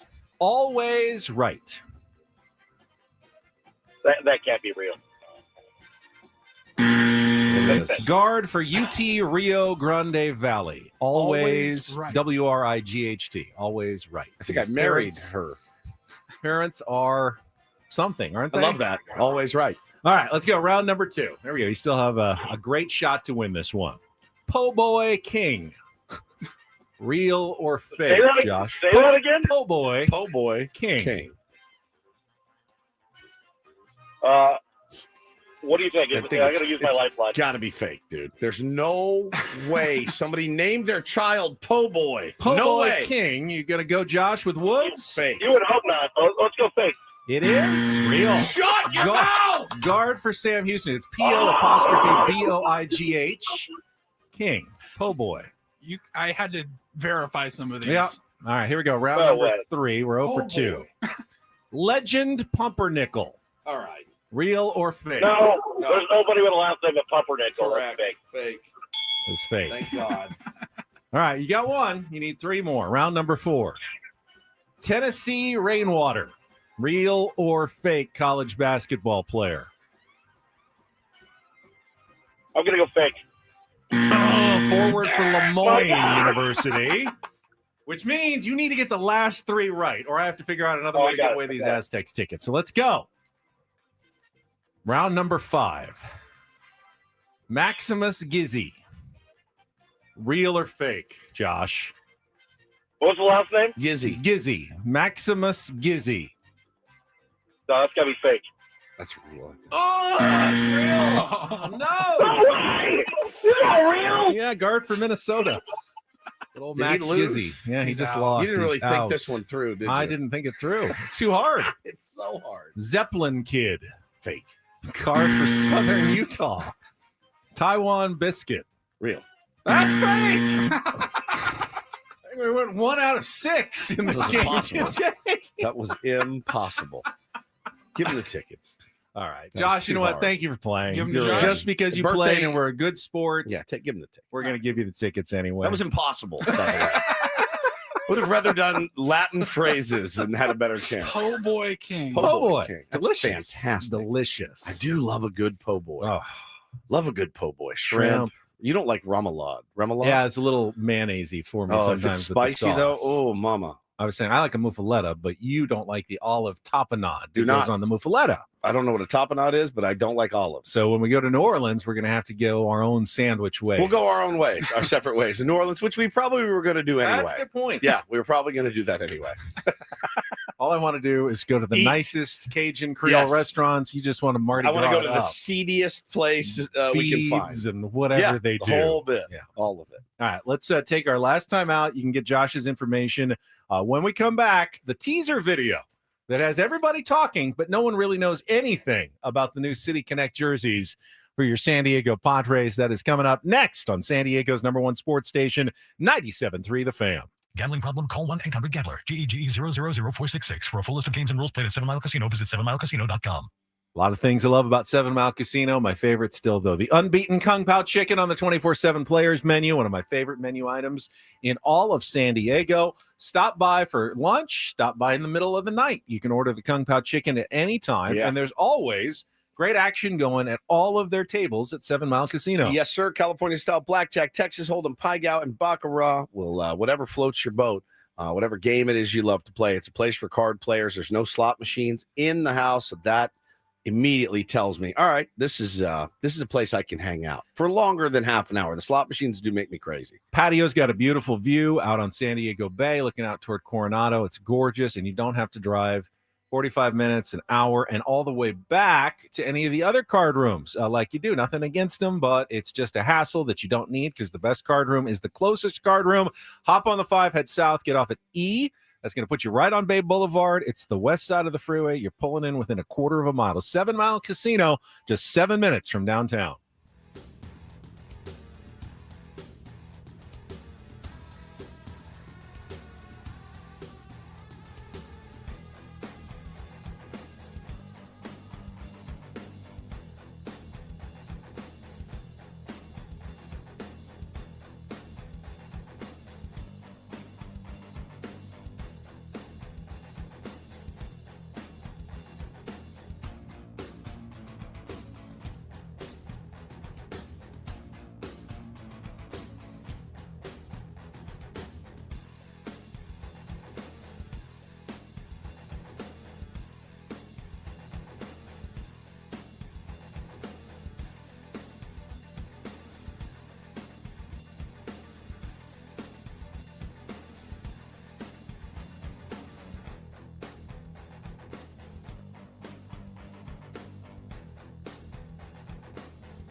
And this pool on this roof. This is all for you. The all-new Hamul Casino Resort, now open.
just learned something. Yeah. About Woods. Yeah, buddy. One of my favorites. Heart.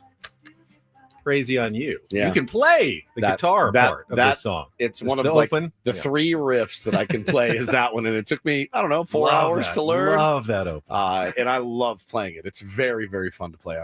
I'm like in your song. I'm strictly rhythm. I can't You make don't it cry or sing. No, yeah. but I can play that riff. It's a little singy right there. Yeah, it's pretty good. I love it. This hour on 97.3 The Fan is brought to you by Staples. Have an easy holiday only at Staples. Save on custom cards and custom wrapping paper, great gifts, plus shipping supplies and services to get your packages there safely. I'd like to staple my head to the carpet if these Dodger fans don't get out of our chat at some point. It's insane. Don't miss out on the latest laptops, up to 45% off Staples. That was easy. They're having their moments again. We got another year of this. Just remember, next year, in 5 years, in 30 years, we'll pay you back. Or we'll be dead. Or we'll be dead. Yeah. But we'll pay you back one day. But you got bragging rights again. I got to tell you, if we're World Series champions, I'm not over in Dodger radio shows chat. I'm just not. Probably passed out in the gutter somewhere, if I'm being completely honest with you. I'm certainly not over in a Dodger fans radio. Are they doing their parade today? I saw someone saw. They I are. have very little interest or care. Oh, in the I world about their parade. shan't but be watching. I did at all. see someone mention that they are doing it today. I wonder if, they didn't fill their stadium in the playoffs in the World Series. They will fill that parade though. Because I think if to get into Dodger Stadium, And then they'll fill all the holding tanks and jail cells of Los Angeles. It's going to be wild there, dude. Yeah. It was wild last year. If they say the parade starts at noon, actually start the parade at like 3 o'clock. Yeah, 3 o'clock. They'll arrive. Yeah, for sure.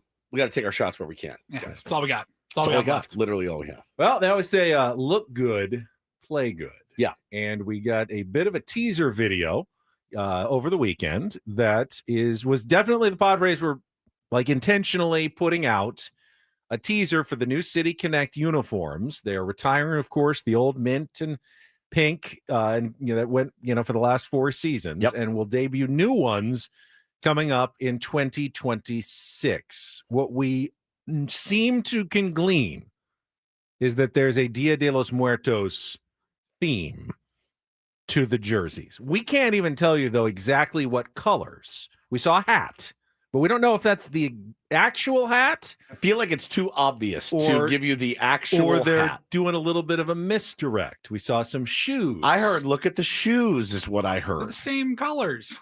No, the shoes have red and black and mint. Yeah, and pink. And pink. There's definitely some misdirection going on here. I feel like also heard Jeff Sanders of the UT reported there will be no other hints, clues, or drops between now and April when they will officially announce the new City Connects. Nike and the Padres will not drop these until April. So the season will already be underway before we actually get to see the new City Connect. That's kind of a uniforms. bummer. I know it's a long time to wait, isn't it? Just do it now. I know. You have no patience. I don't. Really don't. I thought it was a sick teaser video. The video was really well done. Dominic Mysterio in it. Yep. You knew exactly. Okay, definitely Dia de los Muertos themed. I don't know. They put a lot of emphasis There's at a the end of the video on butterfly. the hat. I think that would be ridiculous if that hat wasn't involved. What do we read into the butterfly? That's part of Dia de los Muertos. Right. Could there be some butterfly theming though I would like that in the uniform? I think it's the hat over it's a the pretty heart. cool. It's a pretty cool pattern, a butterfly pattern. And you got the creature behind him. Yeah, the So like that hat right there, that is a navy blue or black. It still looks black to me. You have terrible eyes. That's dark navy That's blue. black, isn't it, Ben? The brim looks black. The So D does the looks D. blue. I don't know. I can't tell. That's for a black sure. D. I think it's dark navy blue. So if it's navy blue, then it's just the same colors as they had in the 90s. The 90s. Yeah, but they're not doing those uniforms. Yeah, It's not pinstripes. we don't know what the rest of it looks like. I don't mind incorporating a little bit in there, but I don't. It's not going to be a throwback uniform. I don't think it's going to be a City Connect uniform. I'm looking at the And there's so colors much in her orange crown. on the table and everywhere. I mean, the painted face. I mean, how is that going to perhaps play into these uniforms? I don't know. I think they're going to be awesome. I think look, I'm into it, whatever it is, because it'll be easier to match with than brown is for me. So I'm in. But I don't, and like if it's black and orange or navy, if it's navy blue and orange, it's cool. This is what we used to do. If it's black and orange, it's cool. We're the Giants. So I was gonna say, does that make that much? I wish they would go completely off. Like I like how the Red Sox do the yellow, and I like how the Red Sox do the pink green. and mint. Yeah, that was completely off. I'm into it, whatever it is. I'm looking forward to seeing. But now it. you're going to wait about six months. The players are, Musgrove said they're going to be more basic. But here's the things. Everything is more basic. Everything is more basic than the last City Connect. Correct. I don't know that there was a City Connect uniform that was more out there than the Padres. Correct. So you can't go more out there than the last one. It's going to be, doesn't really by tell you definition, it's already going to be more basic. Yeah, the red and black, some people said, there's some Aztec colors there. I don't know that they want to lean too hard into Aztecs. That seems like you're playing favorites with one local team over others, but there may be a red and black element to it, part of the Dia de los Muertos theme. We'll look forward to that, Greg, in 6 months.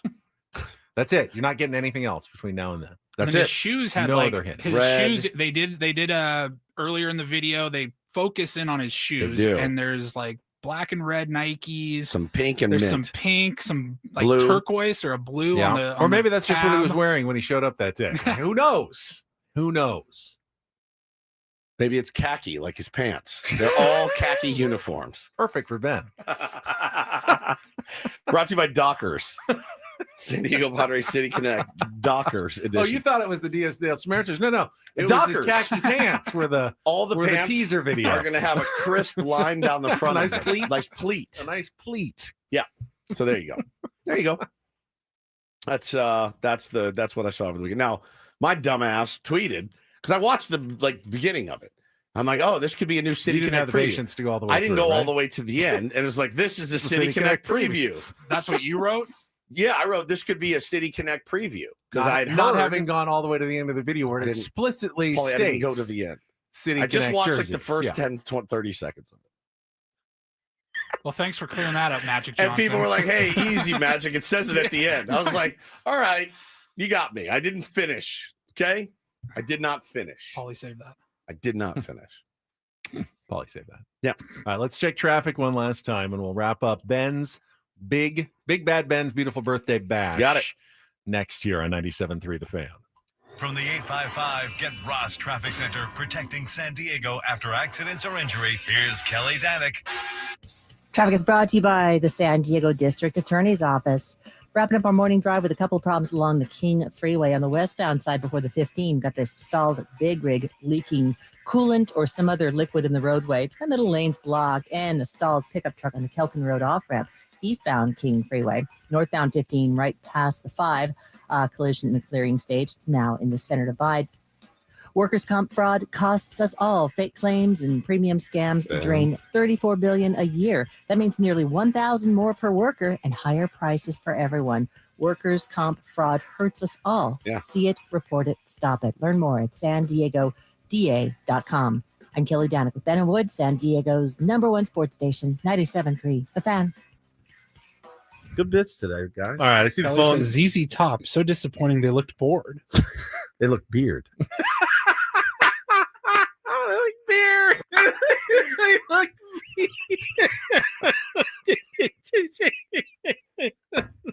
they look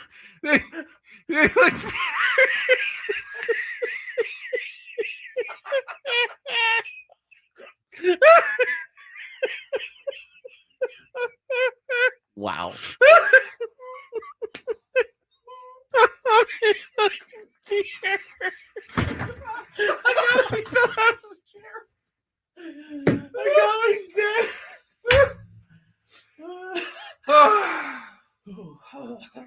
Man, I got you, dude. No, just Jesse Agler just coming up. What? What? Jesse Agler, we gotta get to Jesse Agler.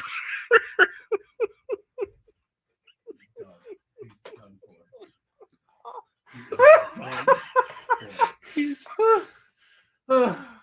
I'm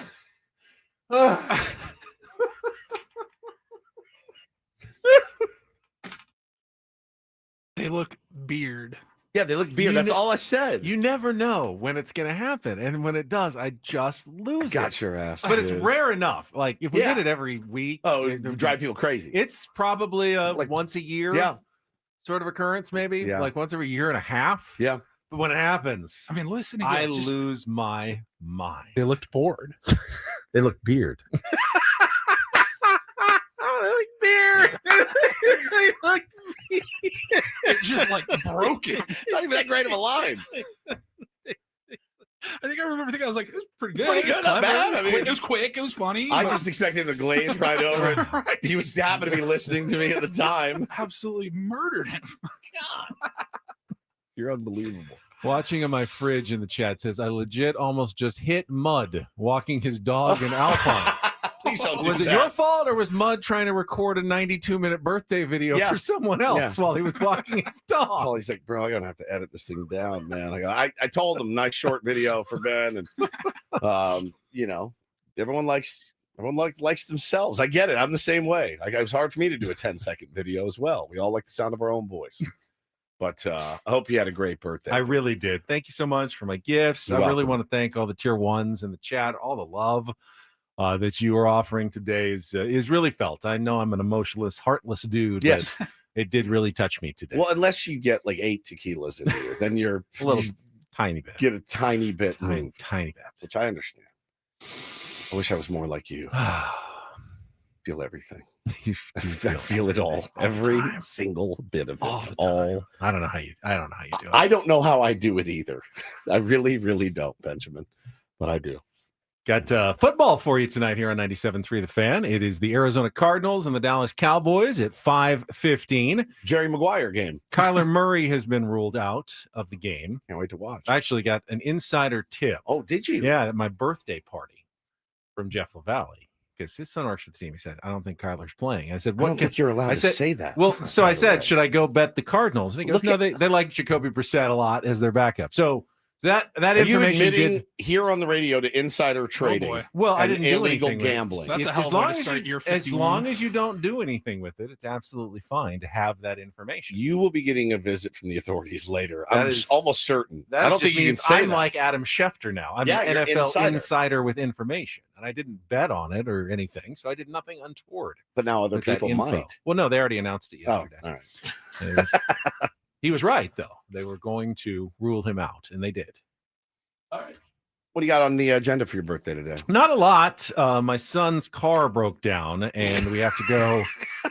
Apparently, What a day. Something chewed through the coolant line, which is really unsettling. Yeah. Like an animal? Yeah, probably like a rat. or Hopefully something not a got in person, there. Paul. He was You never know. And he was taking my other son back to the airport yesterday, and he got there, but then as he was leaving, started overheating. Oh, my God. So fortunately, he was able to pull over, and shouldn't be that bad of a fix. Fortunately, we Yeah. got to go deal with that and pick it up, and then Well, hopefully happy dinner with the birthday to family you. later tonight. Life gets you celebrate, and then life returns to normal very quickly. Yes, you know? it really does. It really, life will come and slap you in the does, yeah. face just like that. Does not stop for your birthday, 50th No, or otherwise. It does not. Everything going on. It does not. But I had a really good weekend, and I had a really good show today, and I feel well loved on my 50th. As you should, because you are very much so. Half a century. Crazy, man. Crazy. 50 it's been a lot. This year's been a lot. Can you think about when you were like, a kid, thinking like 50? Yeah, grandpa. Oh, Like a literal grandpa. Grandpas I knew were 50 when I was little. And I'm still a 12-year-old. my parents were grandparents at 50. Yeah. Yeah. Yeah. It's different. It's different now. I don't feel 50. I look 60, but I don't feel 50. Feel pretty good as well. Yeah. For 50. You should. Feel You should. thankful. Blessed. As you should. Paulie, what else do we have on the agenda? If you need somewhere to go tonight, Benny, you could always go to a gentleman's club. Yeah, you could. We have Kind of your favorite. You got the cash to do it now. prank phone call from last year you were actually out in Vegas golfing, and so we called an establishment for you. Yeah, when he leaves, we have to punish him. Oh yeah. Yeah. This is one of my favorites. Jana speaking. Good morning. Good morning. I was disappointed with last night. What happened? You could see it all falling apart right there on the stage. It was horrible. True. Okay. I'm going to need at least a couple of $100 bills. Is this a joke? I have no idea what you're talking about. Would you like to speak with the manager? I know that the Lakers aren't going to win the championship. They're probably going to lose to Denver anyway.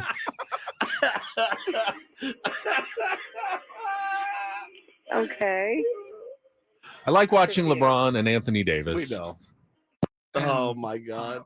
That was it. Oh, man. People are so polite that they actually let it go for longer than they should. Sure. Because they're just polite, nice people But that you take advantage of. It really is it's a funny prank, but it is a good insight into your brain, how it works. Right. You know, the sports really top of mind a lot of the time. I'm not saying that's not how an actual phone call might go. Right. Even Just if didn't. I did yesterday when I went to get your gift, I got stuck behind a haggler. And it was a woman, and she was haggling with the bill. And there were 3 people in her party, and she was trying to split said bill. So what should have taken me 30 seconds. Hi, can I get a gift card, please? I was in that thing for 25 minutes. 20. I almost walked out and said, I'll get you even more. I'll get Just you later. your present at Give me an another IOU. time. Yeah. I'm going to give you cash. But I got behind the haggler. That was like, can you put $60 on my room? And then she's going to do $180 on her card. I paid the whole thing and get Venmos from your friends like adults do. I was scanning spa treatments at the break to see what I made. Did you? Make a nice loamy massage, Oh, perhaps. yes. I don't know. Yes. Go for a little aromatherapy. We've got Don't do lots that. of different. Don't do Get that. rubbed. Okay. Yeah, you want to get a rub down. Okay. Get really pampered in there, man. Really, Skin really. exfoliation. Yeah. Okay. There's all kinds of good stuff. I got some breaking news before we go. This Better is not be from the manager. John Heyman. No. Padres All-Star closer Robert Suarez, who led the NL with 40 saves, has opted out of his deal. Okay, thank He you for your could have service. opted in for $8 million for the next 2 years, but he is not. He will now be a free agent, which is what we all expected was going to happen. Thanks for your service, Robert. Appreciate you. Don't think they're going to be aggressively pursuing. I mean, they're happy to have him back, but he's going to want a lot more money, and they've got other needs to address. Good for him. He's going to get a nice payday. Good to have him. Yep. Did a great job. He really did. When he was here. Yep. All right. That is it for us. Thank you for the birthday, everybody. Love you, buddy. Happy Chat. 50th. You were awesome today. Love you all. Braden, Frank coming up next. For Paulie Rindle, executive producer who did a ton of work, making me feel special, as did Stephen Woods. I'm Ben Higgins. Enjoy the rest of your Monday, everybody, from San Diego's #1 sports station, 97.3 The Fan. So long, everybody.